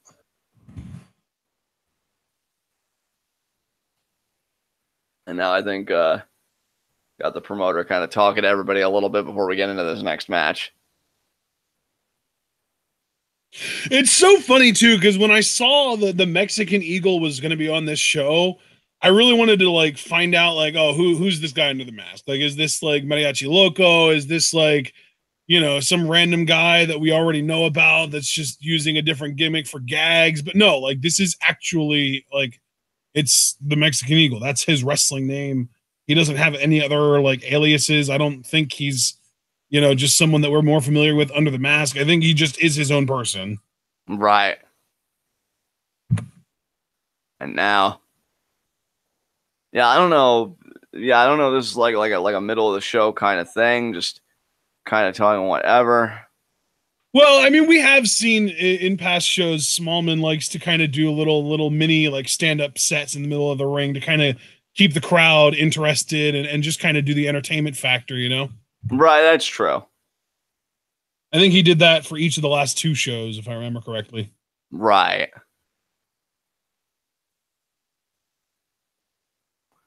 And yeah, I mean, I'm telling you, we got I think 3 matches left between this and then the tag match that I'm very much looking forward to, Team Defend versus the Bhangra Knights. And then the main event of Ricochet versus El Ligero. I can only imagine what that's going to be like.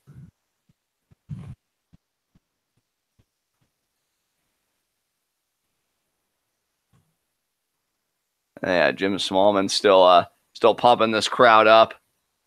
So I guess while he's doing that, partner, I mean, we got those few matches left. Would you like my predictions? What are your predictions now? Oh, no, I'm asking, since we're just kind of breaking off a little bit. Oh, yeah, no, that's exactly what I was going to ask. I mean, Mexican Eagle versus Loco Mike Mason, who do you like in that? And I'm going to pick the Mexican Eagle. Okay. And mostly because I feel like Loco Mike Mason isn't he the guy with the valet? Yes. Shit. Then you know what? I am going to pick him. I'm going to pick Loco Mike Mason. I'm going to have to stick with the Bhangra Knights in our 6th match, in our semi-main.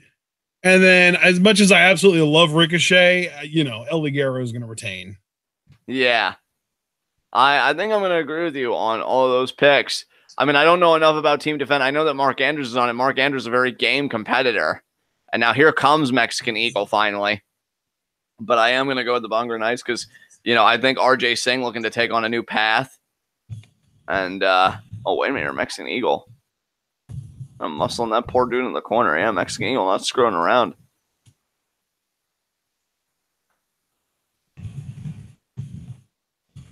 And now I'll tell you what, man, this matchup is going to be very interesting. And now look at that. Again, I don't know if this is part of the shtick or what, but Mexican Eagle, man, he looks ready to go. But yeah, that championship. Believe me, brother, it is part of the shtick. Trust me. And as far as the main event goes, I mean, I agree with you wholeheartedly. I think El Ligero is going to retain against a very game Ricochet, because when is Ricochet not game? And yeah, Mexican Eagle. I think he's meant to be the bad guy here. He's kind of covering his ears, and his crowd's kind of jeering him.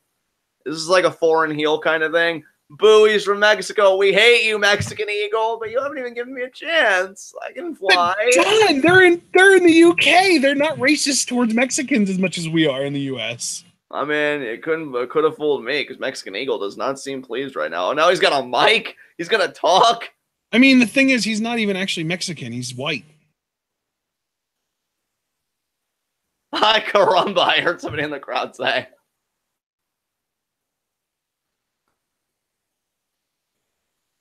I'm gonna kill you, he says. You all.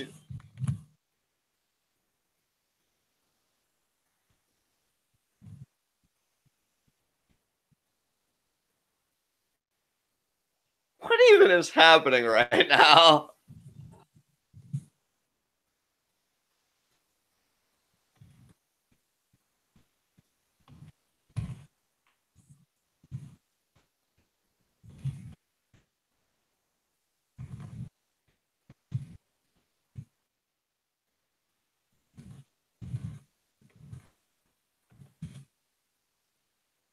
Oh, bringing his wife into this. Oh, shit. You're going there, Eagle? What? He is going there. Ay, Dios míos. You just said, oh, my gods.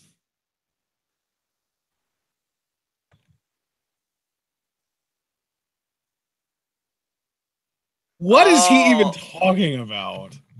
Dude, I don't know. This is like some Charlie Sheen shit right now, and I'm loving it. Tiger blood. What are you even talking about, Mexican Eagle? I don't understand. There's Loco, Mike Mason. Now she's sicking him on Mexican Eagle. Mexican Eagle's like, hey, man, easy. I'm just promoting. You see this work I'm doing? You're all getting worked. Now Loco, Mike Mason here, who actually seems like he's going to be more the babyface, which is so interesting because keep in mind, back in Chapter 1, he seemed more the heel when he went against Colt Cabana and then was later in that Fatal 4-Way Progress Championship match. Another lariat there by Mike Mason. And now, look at that, the Thez press. And Mike Mason's got a very interesting physique. He's definitely a bit unorthodox. And now Mexican Eagle. Oh, a tennis ball. Oh. Mike Mason's one weakness. And throws it. And now Mason in pursuit. And now he's like, where's the ball? And now Mike trying to refocus him, saying, no. Focus on this match. And now, Mexican Eagle with the ball again. Oh, no, don't put it down there. Okay. And he throws it again. God damn it. Now, so this wasn't even a Colt Cabana thing. This is just a Mike Mason thing. Yeah. Now Mexican Eagle. Oh, but Mike Mason's like, wait a minute. There's no ball. I said, the strike by Mike Mason. And that Mexican Eagle's like, how dare you? Oh, baseball slide there. Clubby blow there to the Mexican Eagle. Mexican Eagle, man, I'll tell you, it has been rough. Oh, man, another shot there. I kind of like Mexican Eagle, though. He seems a bit out there. I think me and him would have a lot to talk about. He seems like an interesting cat. I mean, more like interesting eagle, but you get my point. And now, clearing this row here. One overhand chop there to Mike Mason. And now flipping everybody off. Now Mike Mason. Clubby blows there. Oh, right into the ring post. And now, Mexican Eagle. I can't believe we're commentating this. This is nuts. Like, you gotta do matches like you're this. trying so hard to take it seriously too. Like you're over here like, and now Mexican Eagle is really taking it to Mike Mason. It doesn't even sound right. Oh, Mike Mason was still trying to get the crowd pumped up. I just wanted to keep hearing Mexican Eagle on the mic. Like, he was spilling all that fucking tea. Like, oh, this woman sleeps with this guy, and you're all a bunch of them. Like, he was going through the fucking checklist, brother. Well, audience, do you hate me yet? Yes. Good. And now Mexican Eagle. Oh, headbutt in the yam bag. Oh, yeah, the ref was distracted. I was going to ask how that was legal, but the ref didn't even see it happen. Oh, now Mexican Eagle choking Mike Mason with his talons. He's just, oh, wow, smacking the back of the head. Wow, my Mexican Eagle, man, not putting up with any of this. I'll show you to mistreat a foreigner. I know, just slapping the bag there. Now in the corner, chop there to Mike Mason. I know, now just going to restrain Mike Mason in the ropes. Another chop there. And Mexican Eagle. I mean, he had the tennis ball strategy. He abandoned that pretty quickly. And then he's like, well, I guess I'll give this wrestling thing the old college try. Blow to the back there of Mason. I thought Mason was going to try and do something. He had the arm wrapped around the leg. And now we're in a headlock. So, partner, this interspecies challenge match, Eagle versus man. How are you liking the Eagles' chances right now? I got to say, I think I might be getting swayed a little bit. But again, we got to remember Becky on the outside. She's the X factor. That is true. I mean, man is a tribal animal. They stick together. And Mexican Eagle now, the clubby blows there to the chest. Oh, he caught the arm that time, though.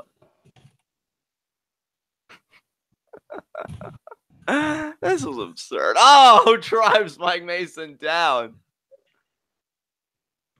2. And kick out there by Mike Mason. And Mexican Eagle looking to soar to a victory in his Progress debut. God damn it.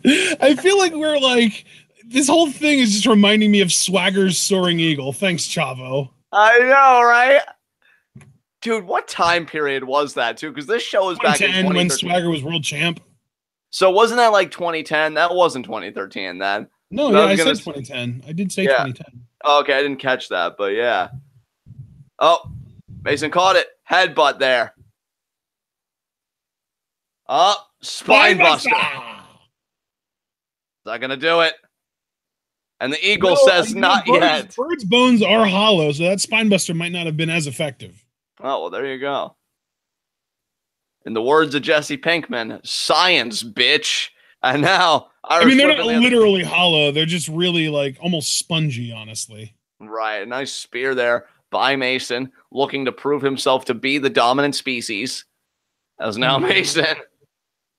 It's so weird seeing him work. So, like, whoever wins this match becomes the dominant species on the planet, right? Like, this is a battle for species supremacy between birds and humans, right? I mean, I would think so. Look, given that, and you and I talked about this like a few weeks ago, that birds now know how to control fires to draw out prey. I, for one, welcome our new aviating overlords. And now, Mexican Eagle doing the flop, trying to frame Mike Mason. Oh, you could just say our new Raptor overlords. That's true. I mean, I'll gladly give them my servitude if it means I get to survive. I've got no qualms about that.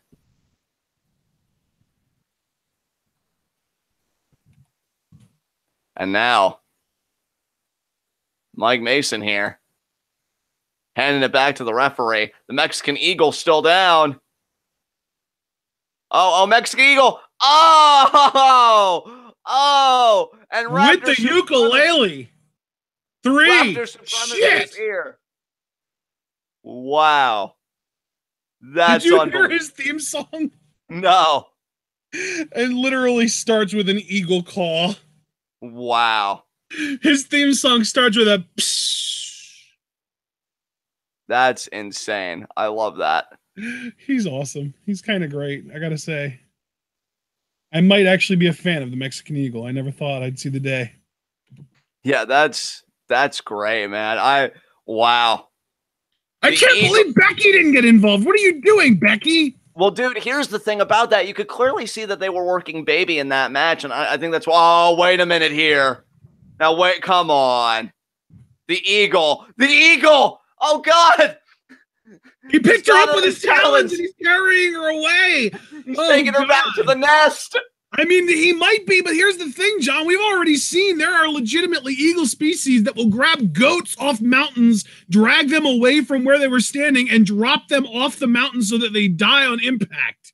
That's amazing. I think I've become a bigger Raptor fan these last few weeks because they can now control wildfires. And I'm not even kidding about that, folks. Like, Ashton can vouch for me. I told him about a species of bird in Australia that has learned how to control wildfires to draw out prey. They will take the thing is, they don't control the wildfire. They just know how to spread it. Well, I mean, still, knowing how to spread it and stuff, I'll say this, controlling the prey's options. Because, like, if you cut off every avenue of escape, what's left but to die? So they can spread wildfires, if I'm going to be really exact about my language. And, yeah, they can do shit like that. Yeah, I'm definitely a Raptor guy. I'm going with the winning camp. Humans can fucking suck a dick. And now we got Bhangra Knights here versus Team Defend. Oh, man, that was a fun match. But honestly, I'm looking forward to this tag match. This actually was the most eyebrow-raising match to me on the card. Because Bhangra Knights, we know they reconciled last chapter. And Team Defend, I know that it's Mark Andrews. But who is Mark Andrews' partner? I don't know. Well, Bhangra Knights making their debut. Even though we know that these guys have been around for a while. It's RJ Singh and Dazzling Daryl Allen. You know what? Actually, let me look and see if I can find the name of Mark Andrews' partner. It is Eddie Dennis. Oh, okay. Holy shit, Eddie Dennis is huge.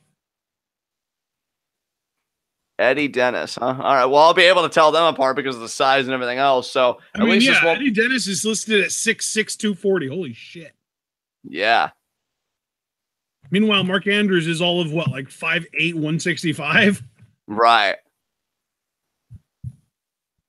So, yeah, partner, I'm telling you, it's going to be a very interesting tag team match here.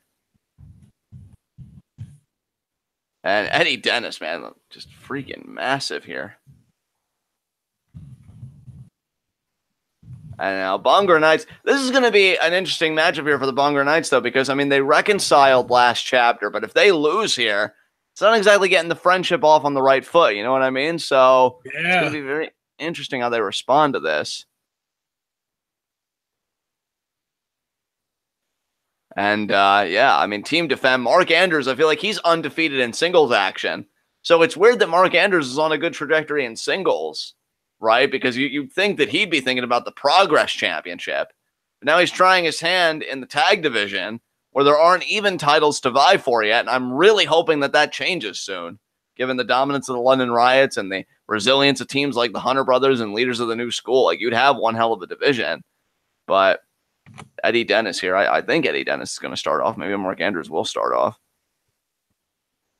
Mark Andrews recently came off of a BWC Championship reign. He lost it outside of Progress because, again, in Progress, he's been undefeated.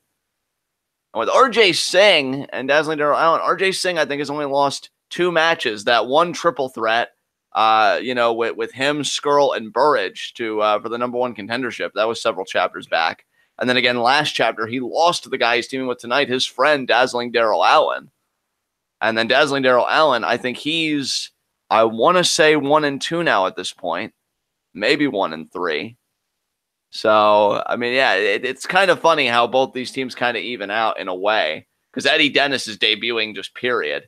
And now Daryl Allen, look at that gator roll there to Mark Anderson. Damn. I'll tell you what, part I think Daryl Allen, too, getting that win, and I mentioned this before already, getting that win, I think, can really get your mind right. Andrews with the twisting, Daryl Allen cartwheels out of it. Wow. Great escape. But I think that win can really get your mind right. And now you see Daryl Allen in this new territory of tag teaming, even though he's tag teaming with somebody that he is in a team with outside of Progress. You know, they're friends, in RJ Singh. So maybe this is what Dazzling Daryl Allen needed, and maybe this is what RJ Singh needed. He had his posse. They clearly had some discord. By the way, speaking of Discord, for all those listening, if you have not joined the Discord, you can join with a $3 donation to our Patreon. But, I think these guys are both looking to kind of press the reset button. Whereas I don't even really know what Mark Andrews and Eddie Dennis are looking for because, Mark Andrews is doing just fine before this. I guess he's looking to just do even better now. And now, nice side headlock there.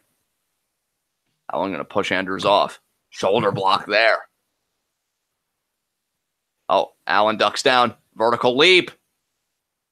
Oh, Andrews, though, vaults over. Off the ropes. Oh, no, nice shot there. And now, Mark Andrews bringing the wrist around. And now Allen counters. Oh, vault over there on the apron. Shoulder thrust there. And now is it going to be? Oh, I thought it was going to be an Oklahoma. Nice transition. Crucifix pin. Wow. I'll tell you, Allen's got the ability for days. Daryl Allen is so smooth in the ring. It's unbelievable. He really is, dude. It's really something. And now, caught Andrews. What's this going to be? Oh, Andrews hangs on, though. Monkey flip. Oh, but Allen lands on his feet. My God, man. Now these two meeting head-to-head here. I'll tell you what, and Mark Andrews here definitely respects that. Here comes Eddie Dennis, who's a big question mark to me. Oh, my God. Just imposes his will on Allen just like that. And look at Allen. Trying to be a big bad, but oh, my God. Eddie Dennis just dwarfs him. I'm sorry. Now tags in Singh. Singh didn't even see it come. Oh, bro, you going to do me like that? We're teaming for the first time in like how long now? We just reconciled everything. You're going to tag me in? I wonder if even though he's doing this, oh my God. And now he tags Allen back in. No, you're good, bro. You're good. Remember, Singh is still king around these parts. I don't have to get my hands dirty with this crap. Allen now smacking the turnbuckle. No, Singh's going to go through with it. I thought he tagged out. I guess I was mistaken. I guess that was just a bad angle. And now Eddie Dennis, they're going to work the arm. Oh my God. This Eddie Dennis definitely has a very unique look. I like it, though.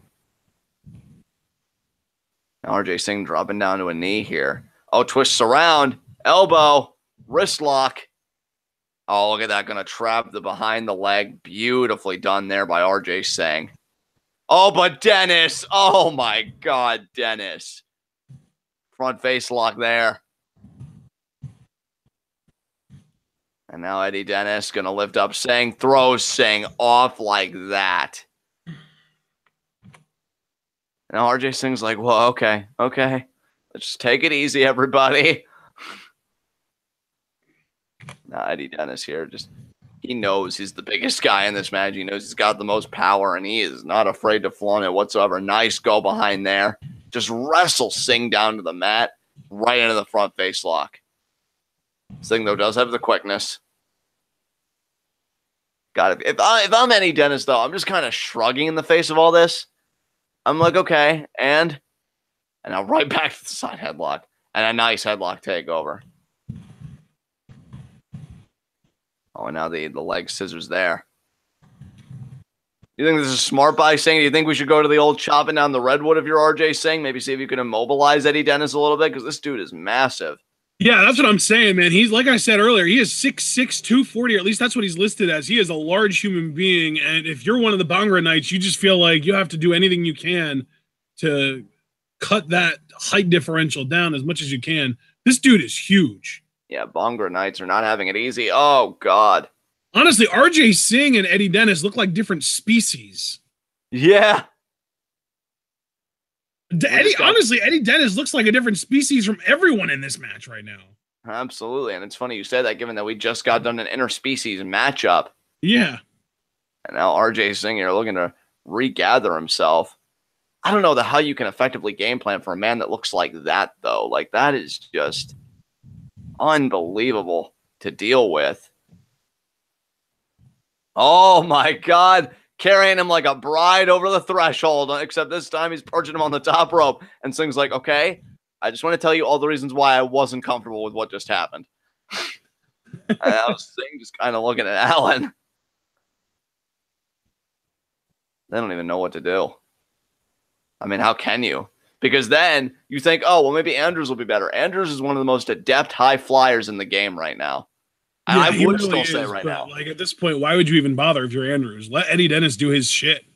Yeah, see, that's what I've never understood about some teams, because when you've got the momentum, I've seen some teams where when they have the momentum, they tag out. Now, I totally understand that if it's double team action, but I've seen teams do it where it's just like, okay, now you pick up where I left off, and it makes no sense. Like, if Dennis has this firmly in hand, let him do it, because it just gives Andrews more time to rest. He hasn't even broken a sweat yet. Oh, my God. No. Going to sweep around. Nice there by Singh. Now Singh's using his noggin lateral press, though. Oh, lateral press by Singh. Wow, Eddie Dennis got tripped up pretty easily there. And now Singh is just exhausted. That's like, wait a minute. And now Andrews is like, I call bullshit. Well, yeah, because, again, like Eddie Dennis is gigantic, and he's not even out of breath, so why the hell would Singh be? Well, I mean, Dennis seems a bit fatigued as well, but RJ Singh was like, okay, let's do it again. And now, and Singh. Oh my God, arm drag. You have got to be kidding me right now. How is Eddie Dennis not in WWE already? I know, right? I wonder what he's doing currently, because this is back in 2013. And now, Mark Andrews showing his respect. Now, Eddie Dennis putting the hand out. There's the handshake. Oh, but RJ Singh there with the spinning back kick. Andrews is like, hey, don't be a dick. Oh, jumping lariat there by Eddie Dennis. Good God, this man's massive and athletic. So Eddie Dennis's Twitter handle is Eddie Dennis 1986, which tells me he was probably born in 1986, which means he's only 31 years old right now. Which, hey, it's not bad. Like, how the hell is he not in WWE? I don't get it. I don't understand. Everything is wrong. And now Mark Andrews back in here. Yeah, dude, he's never had a match for the WWE or an NXT or on any like house shows or dark matches or anything like that. He's like not even on their radar. Is he still working the UK scene then, I'm guessing? Yeah, he's still in Rev Pro, and apparently he is also still in Progress. He apparently actually recently, as early as December of 2017, had a Progress World title opportunity. Oh, wow. Well, I can't wait. So he is still very much relevant. I guess WWE just doesn't know where the talent lies. Oh, and now Eddie Dennis up top, axe handle over the arm. Well, if our generous patrons, which you guys were very generous this month, and I want to thank everybody that has allowed the continuation of our coverage of Progress Wrestling. If you guys keep it up, I mean, it's still going to be a little ways away, but I'd be very curious to see that Eddie Dennis title shot. And there's a double stomp there by Andrews to the arm of Singh. Daryl Allen's got to be looking like, I am so glad that's not me. And now Andrews bringing the arm out. Drop kick there. Lateral press. Had the leg hooked as well, but Singh kicking out. And this has got to be new territory for Singh as well, because it's not like he's alone. Obviously, he has his friend Daryl Allen on the corner. But, I mean, he doesn't have a posse here. You know, that they're not with him. He kicked him to the curb. So, you know, it's RJ Singh's trying to find his footing as well, trying to reacclimate in this kind of tag team setting with his friend. And he's kind of put his singles aspirations on the shelf for a little bit. And now, Dennis there, Irish whip off the ropes. Oh, a nice leap there by Singh. Oh, but Eddie Dennis. Oh, God. Eddie Dennis has great balance. He's athletic. He can do arm drags. He's gigantic. He's got a great look. Why is this man not a superstar? I don't know, partner, but what I do know is a star, but I'm specifically talking about WWE superstars. And now, Mark Andrews. Corkscrew moonsault. Standing corkscrew moonsault. 1, 2, and only a 2 count. And Singh not ready to leave the ring just yet. And team defend, I'll tell you what, quite apropos, because when you have a stalwart brick wall like Eddie Dennis on your team, you absolutely can defend against any onslaught. And now Dennis back in. I like the frequent tags here from Andrews and Dennis. It's not overly relying on Dennis, even though you totally could. And RJ Singh here, Irish whip into the opposite corner. And get in there, Dennis. Oh, chest first into the turnbuckle. Hey, nothing but turnbuckle there. Shoulder thrust. Oh, and he caught him. He caught him. We're going to get a power bomb here. God. Up and RJ hanging on. RJ ended up landing on his feet. I would really tag in off the ropes. RJ with an enziguri sends Eddie to the outside. There's the tag to Daryl Allen. Daryl Allen, I don't know. He didn't oh my God. The slingshot through the ropes. Hurricane Rana to Dennis to the outside. Beautiful. Just beautiful by dazzling Daryl Allen here. And now, Daryl Allen. He's got Eddie Dennis. Lateral press. 2. Oh, man. Barely even a 2 count. He kicked out right as the referee hit down for 2. Absolutely. Drop kick from Allen. To the face there. Front face lock. Tag back into Singh there. I don't know. That might have been too soon to tag back in Singh for my money. But I understand the need to really establish a pace. Double hip toss there. Brilliant double hip toss. And now are they going to do like the double elbow drop? Possibly. Spin and yes. Yep. God, that is Bhangra such a great tag team trope that every team needs to do. Yeah. And now look at that. RJ Singh going right for the rear chin lock. And driving the knee into the back. Hey, I think that's smart, though. You ground the bigger guy. And now going to tag back in Allen. And now they've established a pace of quick tags. Drop kick to the arm there of Dennis. And now snapmare takeover there by Allen. Lateral press. Dennis kicks out. And now Eddie Dennis here. Really struggling. And Allen really has got that front face lock applied. Body shots there. Now RJ Singh. And Eddie Dennis here. Back and forth these two go. And Dennis in the corner. Allen with the shoulder thrust. Singh. Up the boot. Got caught. Singh saying, not today. Kick to the back. Kick to the back. Kick to the back. Wearing out Eddie Dennis.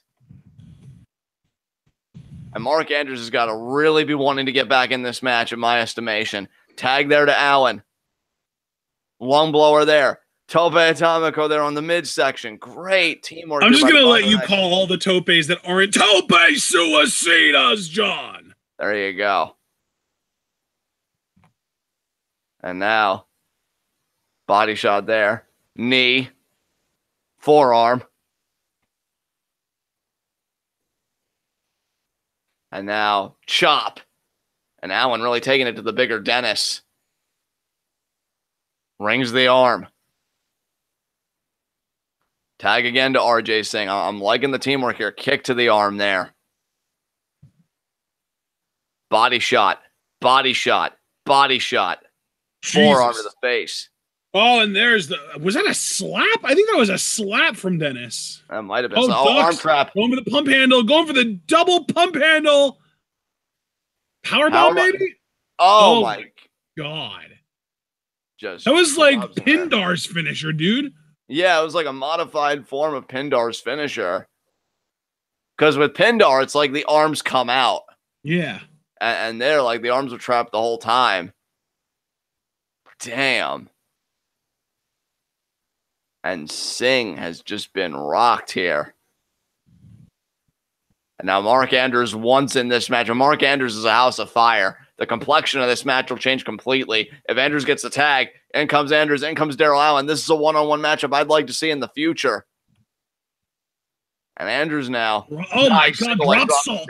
That wasn't even a drop kick. That was a drop salt. He did a backflip off that thing. Yeah. Northern Lights. Beautiful. Look at the transition. Is he going to go for another corkscrew moonsault? He's going to get knees. Oh, my God. Are you kidding me? He hit a moonsault senton. And now, 2. Kick out there Mark by Allen. Andrews is an incredible high flyer. He just did a standing moonsault senton. I don't know if I've ever seen that before. Yeah, this guy is a beast. And Daryl Allen. There's the super kick. Super kick, not to be intimidated. I've seen double moonsaults before, but they were never standing. I don't know if I've ever seen a moonsault senton just off the mat like that, the standing variation before. Yeah, it's brilliant athleticism on display. Nice double stomp there to Daryl Allen. RJ Singh, kick to the back there. Dennis is still kind of taking a breather. I mean, He's had a lot of exposure in this match. Andrews hangs on. Singh goes over the rope. Andrews now likes the pace. Andrews is going to fly. Tope con hilo there. I couldn't even tell which one that was. I think that was Singh, right? That was RJ Singh. Yes, Daryl Allen's still legal, and he's in the ring. I was going to say. That's what I was confused about, because I feel like, Allen was the legal man, and yet Andrews is going after Singh for seemingly no reason. Oh, and now Daryl Allen here. I think Andrews is going to meet him with the kick, and he does. Yeah, Gamangiri, he got him. Oh, and now Dennis. We've seen him try for this powerbomb earlier. Oh, wait a minute. What? It's going to be like a crucifix. Oh my God. The reverse lawn dart out to everyone.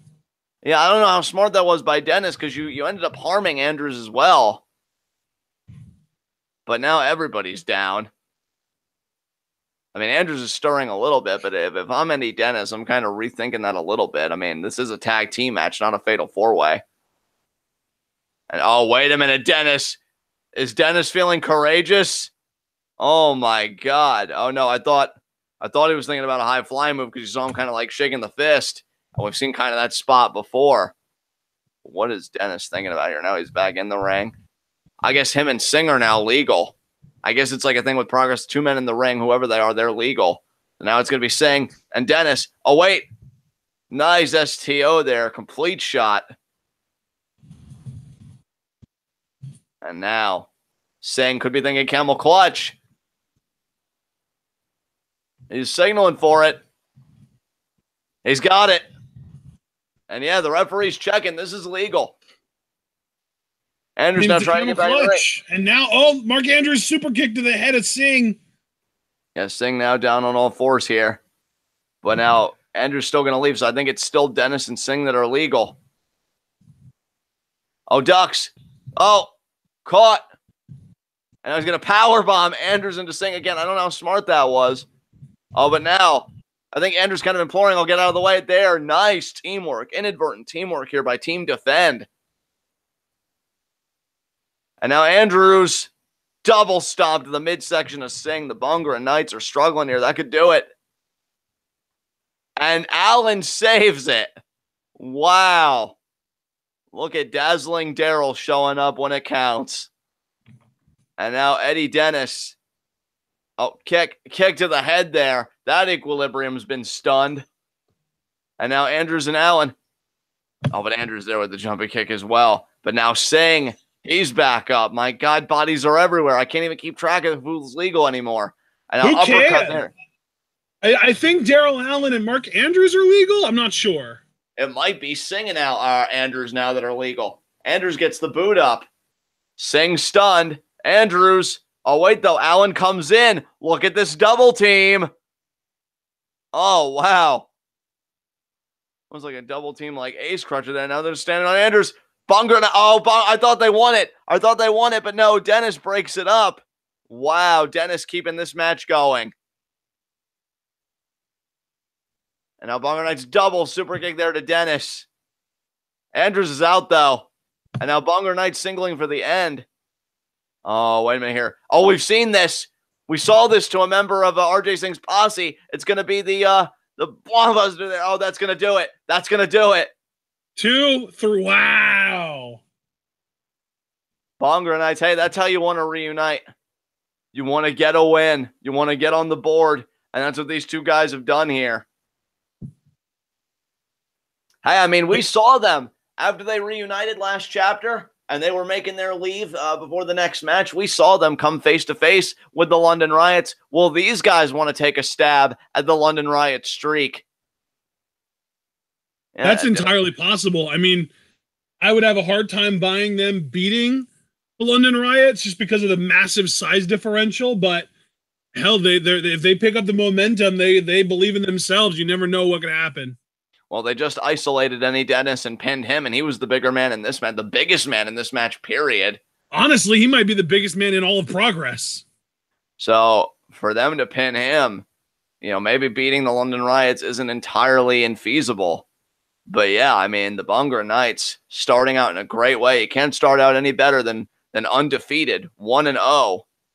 I'll give a show of respect here. It's really amazing the turnaround that RJ Singh has had. And it's paid off for him. He got the win, and now wait a minute here. What, are they going to offer them merch? What is this? Are they going to like offer each other all the t-shirts? Okay. Fair enough. Doing a t-shirt exchange. Singh putting on his shirt. Defend indie wrestling. Yep. Eddie Dennis is so happy he got a shirt. Like, hey guys, I'm a part of it. Eddie Dennis, he's not going to be able to fit in that shirt. There's no freaking way. Oh, well, look at that. Nice. Great show of respect here by all four of these guys. That's really classy. But now we've got our main event partner, Ricochet. Oh, man, Ligero Ricochet. This is going to be a barn burner, brother. It is, my friend. I still can't believe that we're seeing Ricochet in Progress. Now, of course, we know that Ricochet apparently has kept his name and kept the 630 in NXT. You know, he's looking to really make his mark there.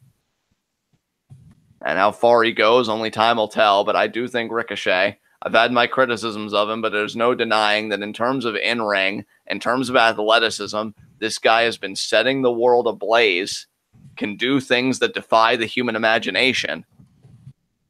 But let's see if he can do one other thing tonight, and that's become Progress champion. El Ligero has been a resilient champion. And partner, we've talked about Progress debuts and how big they are. I mean, we talked about Rampage Brown, who I'm finally getting that name right. Again, I apologize for all the botches I had with that name. I don't know why that's so difficult for me, but I guess everybody has something. But yeah, Rampage Brown, we talked about how big his Progress debut was because he beat the former, or not beat the former champion, but he faced the former champion in Nathan Cruz.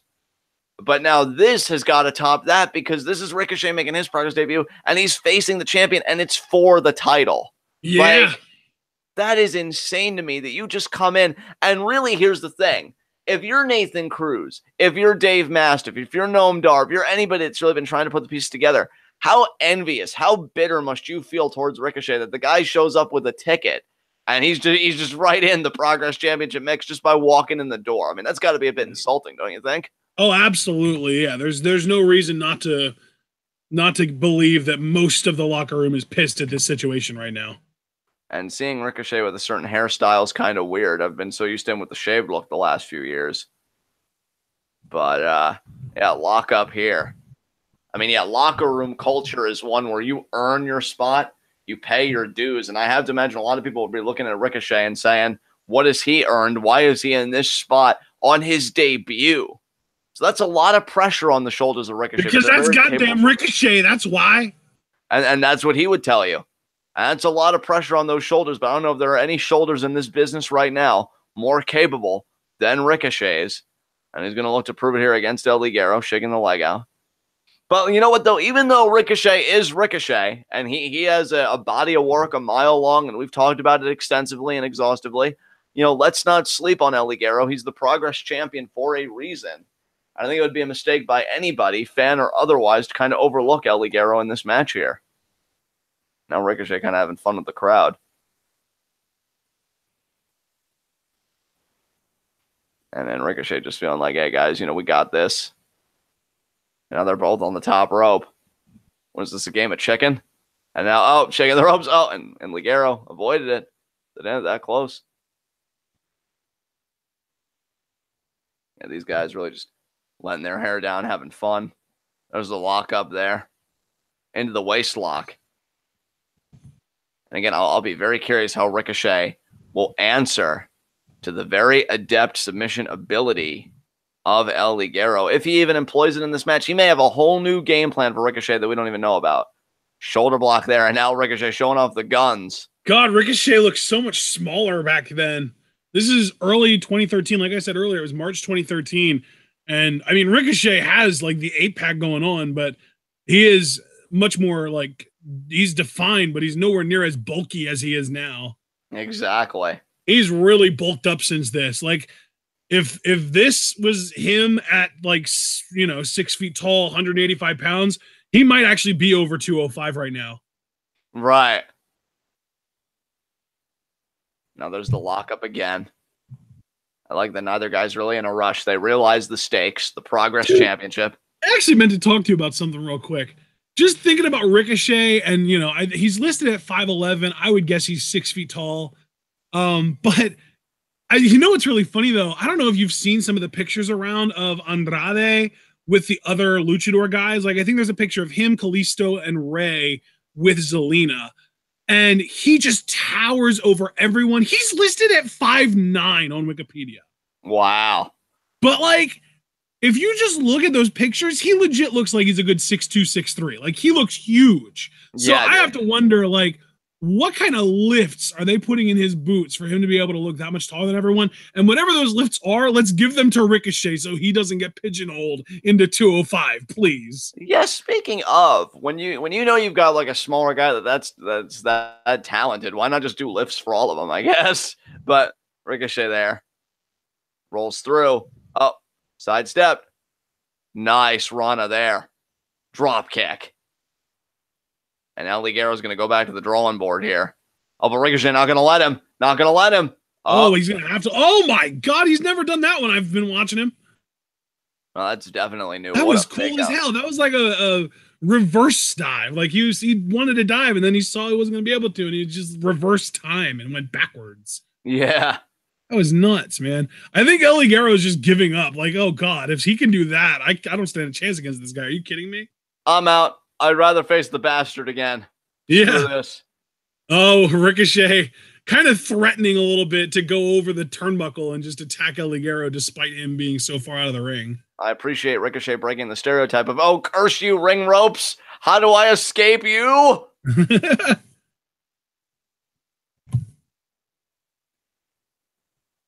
And now El Ligero looking at the ref like, come on, do we really? Can I defend my title against anybody else? Get Dar out here. Let's give him his title shot early. Ligero does not like this prospect of facing Ricochet, though, keeping his eye on the champion. We know Ligero can go to those places, man. He can be very aggressive. He can be very violent. He can do what he needs to do to retain his Progress Championship. And I think that's important because I think when it comes to those defining moments, Ligero will be able to go to the places that maybe Ricochet can't. We'll see. Uppercut there.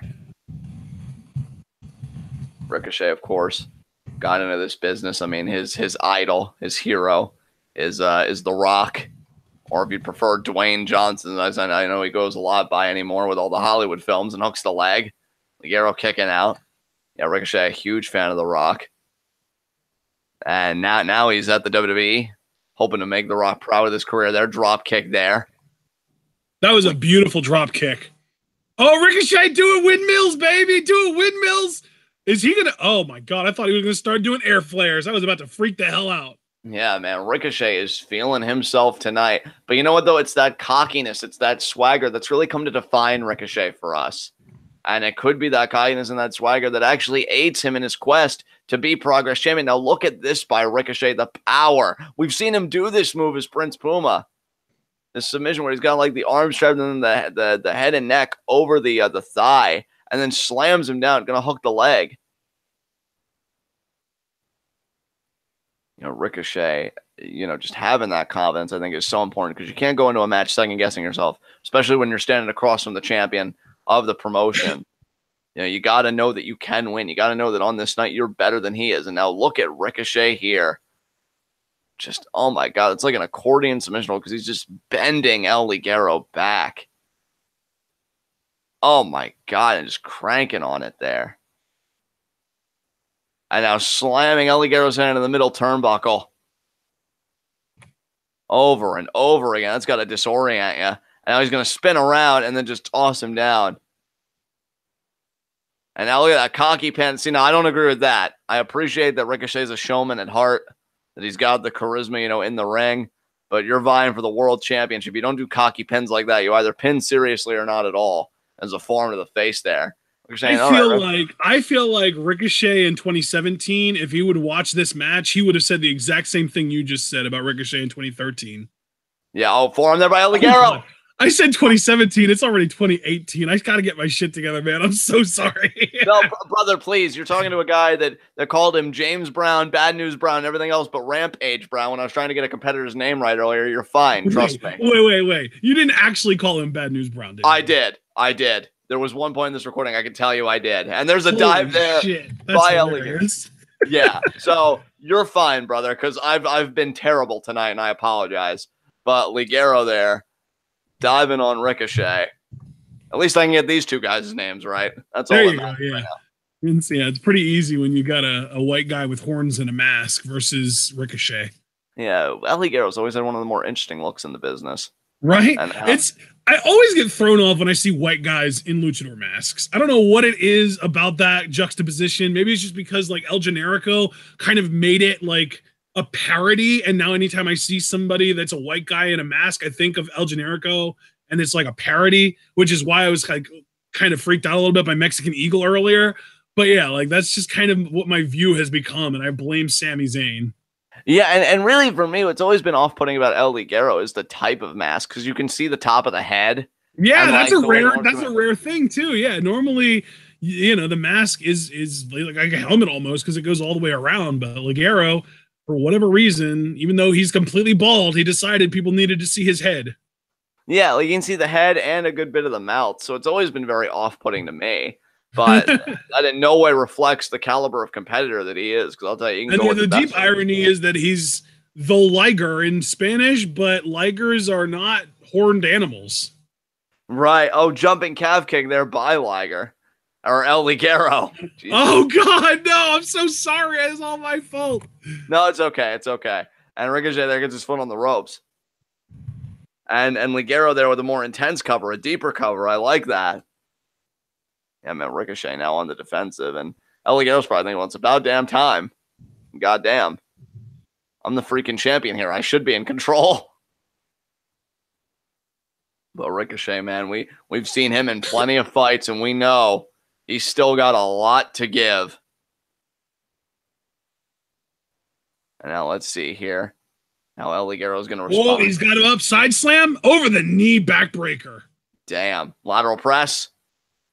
Kick out there. I mean, you got to imagine Noam Dar again is watching this very closely. He beat Dave Mastiff tonight. We know that Noam Dar is going to face the winner of this match down the line. Nathan Cruz has got to be watching this intently because he's got a rematch in his back pocket. I would assume he does anyway, to face the Progress Champion as well. And Dave Mastiff might just be watching this because he may feel like his business is unresolved. He may just feel pissed that Nathan Cruz screwed him over tonight. And now, we're there with the body shot. So ends the story of all Nathan Cruz opponents. Indeed. Has Nathan Cruz won a match clean yet? Won a match clean? I mean, I would say the win he got over Havoc was more or less clean tonight. Because we even said that the choke by his heavy was so early. That is a good point. Yeah, that goddamn tombstone was ridiculous. Yeah, right out of the crossface, too. That just shows you Nathan Cruz is quite a proficient counter wrestler when he needs to be. But at the same time, we've also got to take into account that Jimmy Havoc has lost every single match. So, like, even though we know how much of an incredible talent he is, from a kayfabe perspective, he is like the biggest loser in Progress. So how much credibility does Nathan Cruz really earn from him being the only guy that Cruz has been able to beat clean, right? That is true. Oh, what a kick to the back of the head by Ricochet. Now Ricochet turning up the heat. Another kick there, and they both go down. Ricochet, I mean, that's how Ricochet is. You know, I know that my best shot is going to win me the match, so I've got to rattle off my best shot as soon as possible and get this done. And now, Ricochet kind of moving around here. He has got a really game plan here because now he's back in the driver's seat. So what he does from here on out really counts. And now Ricochet trying to get the crowd behind him here.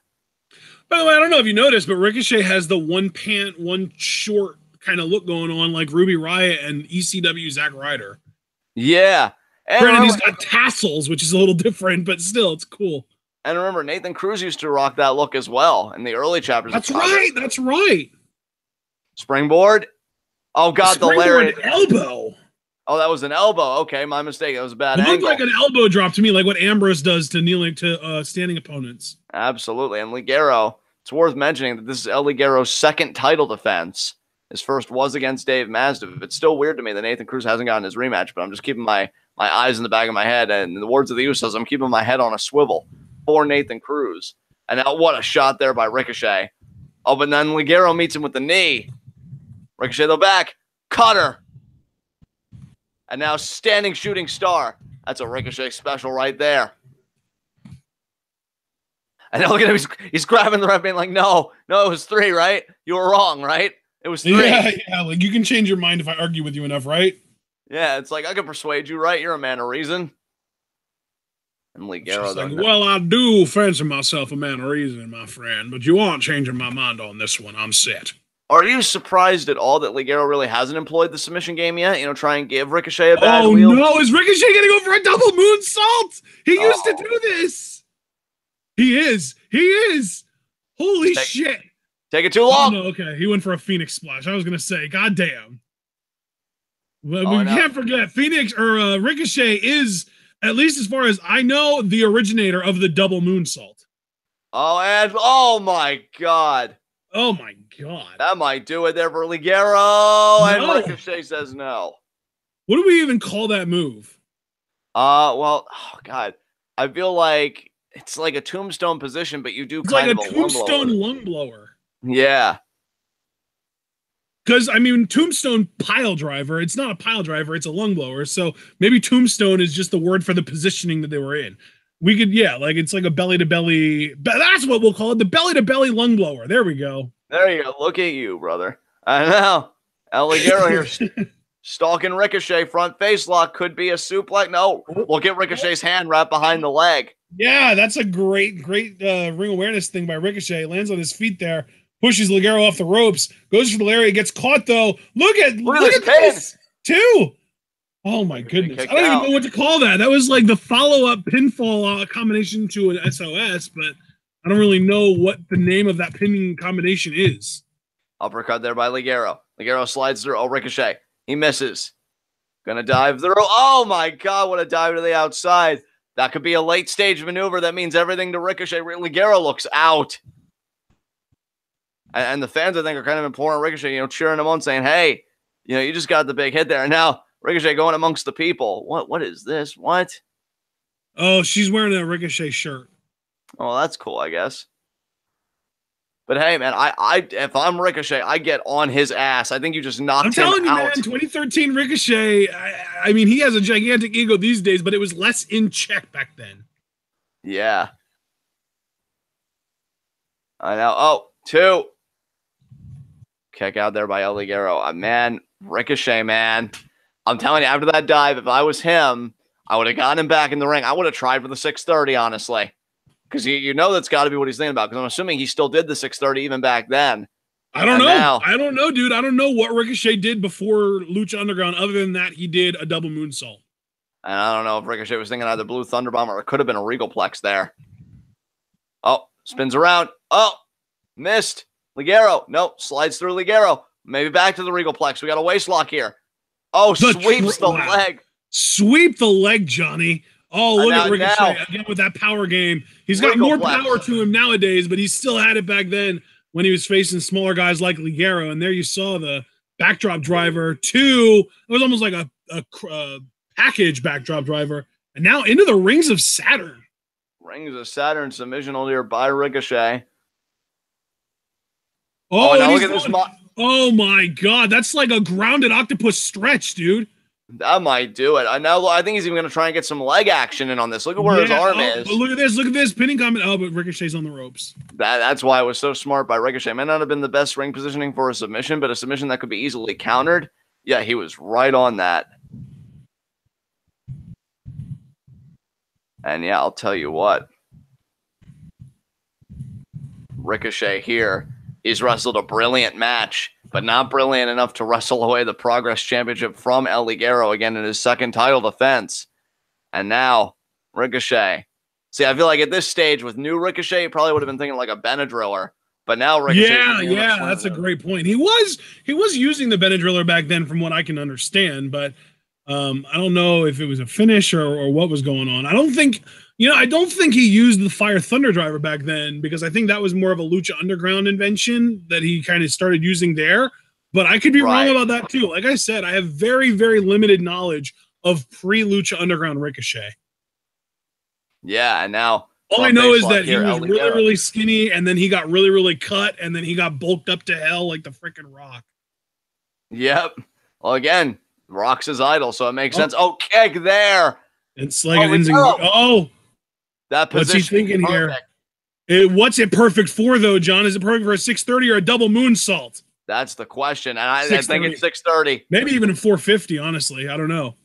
Or a shooting star. Well, we know that Ricochet still actually does the shooting star on the indies. And like in other promotions. He likes to do a springboard shooting star. Oh, he's sitting down. 2. And Ligero kicks out. I'll tell you, Ricochet still favoring his midsection. Ligero. Oh, poison Rana from Ligero. Oh, this is going to be the DDT. This is going to do it. Yeah, that's going to be it. That's going to be the match. 1, 2, and that's it. Yeah. Ligero survives 2 defenses under his belt. And to this day, the only way that I've ever seen Ricochet do a double moonsault was a GIF. I've never actually seen him do it within the confines of a match. One day you will, and I hope we're live reacting to it because your pop will be fucking insane. Yeah. Have you ever seen a double moonsault? No, I don't think I have. It's kind of like a unicorn. It's just this beautiful legend that I keep hearing about. Yeah. I mean, before we go off the air, I think at the very least I should just send you a video of Ricochet doing a double moonsault. And yeah, Ricochet here recovering. So there's that.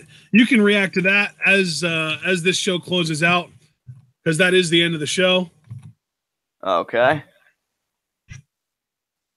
God, Ricochet is just an insane athlete. Now let's see this here. Wow! Holy fuck! Yeah. I don't know if he remembers it. I'll even tweet at him that if you're at a takeover competing for the NXT Championship, that should be the finish. No, see, I don't think he can do it anymore. I think because he's bulked up so much, he's lost that. Like, it's not that he can't do it; it's that he can't do it with consistency enough that he should be able to trust himself to hit it in a match. Right. Like, I'm sure he can still do it like 7 out of 10 times, or maybe even 8 or 9 out of 10. But if you can't do it 10 out of 10, you shouldn't do it in a match. Right. All right, folks. Well, that was Progress Chapter 6. And yeah, I thoroughly enjoyed this. I want to thank everybody that came out, to listen to us do this. I know Brandon had like 2 comments in chat. Thank you to all of our patrons that have allowed us to continue doing Progress for this month. I mean, it shows that you guys really have been enjoying it. That means the world to us. I mean, our Patreon was fantastic this month. You guys are the absolute freaking best. Just want to go up and down, really thanking you guys because it's you that really makes this possible. And speaking of Patreon, we'll be back here later tonight because Super Blue made a Patreon request. He wants us to live react to the second hour of SmackDown Live. And I was wondering, why is that? It's because the best friends, Sami Zayn and Kevin Owens, are going to be fighting for that #1 contendership spot at Fastlane against AJ Styles. So they probably want us to live react to that match, which, I mean, hell, I am totally freaking game for that. And yeah, if I remember right, SmackDown is actually looking pretty stacked tonight, so I'm looking forward to it. But yeah, with that said, thank you to everybody again. And I'm going to hand it over to you, Ashton, to take us home. Absolutely, guys. So as far as Progress goes, this has been a really fun show. We've got our Chapter 7 next week. We are going to be continuing to live react to Progress every single week this month on Tuesday afternoons at 3 p.m. We do have SmackDown live reactions tonight, only the second hour, though, because it was a Patreon request. And then, of course, tomorrow we've got Lucha Rewatch. I don't think we have anything else planned for the rest of the week, but we do have other Patreon requests that we are going to be doing this month. We have a Women's Wrestling Revolution show called Tournament for Today that we're going to be live reacting and reviewing, I believe, this month. Plus, we've got WrestleMania 14 that we're also going to be doing a live reaction and a review for at some point this month. So that is going to be the month. And really, we're also going to be returning to NXT reviews. I don't think next Wednesday, but the following Wednesday. So it'd be the Wednesday, the 21st. But until then, of course, remember to like this video. Remember to leave a comment. Let us know what you think of Progress so far, this chapter, our commentary, all that stuff. Subscribe to the channel if you haven't already. Click the bell icon for notifications every time we go live. Like us on Facebook. Follow us both on Twitter. John has a pinned tweet right now where all you got to do is respond to it with questions that you might have for us. and we will answer them in our February Q&A, which takes place this month on February 22nd. It's the last Thursday in February. We do our Q&As on the last Thursday of every month. So, of course, you can get in on that. My pinned tweet is a schedule that is hopefully going to stay accurate, and I will add our WrestleMania 14 and Women's Wrestling Revolution live combos whenever we get those hammered out with the people that requested them as far as dates and times go. And of course, remember that you can support TwitWow on Teespring by buying merch or by donating at least $3 a month to get into the TwitWow patron Discord. And that accumulates over time, so you can request live reactions, live reaction reviews, all that stuff to wrestling shows of your choosing.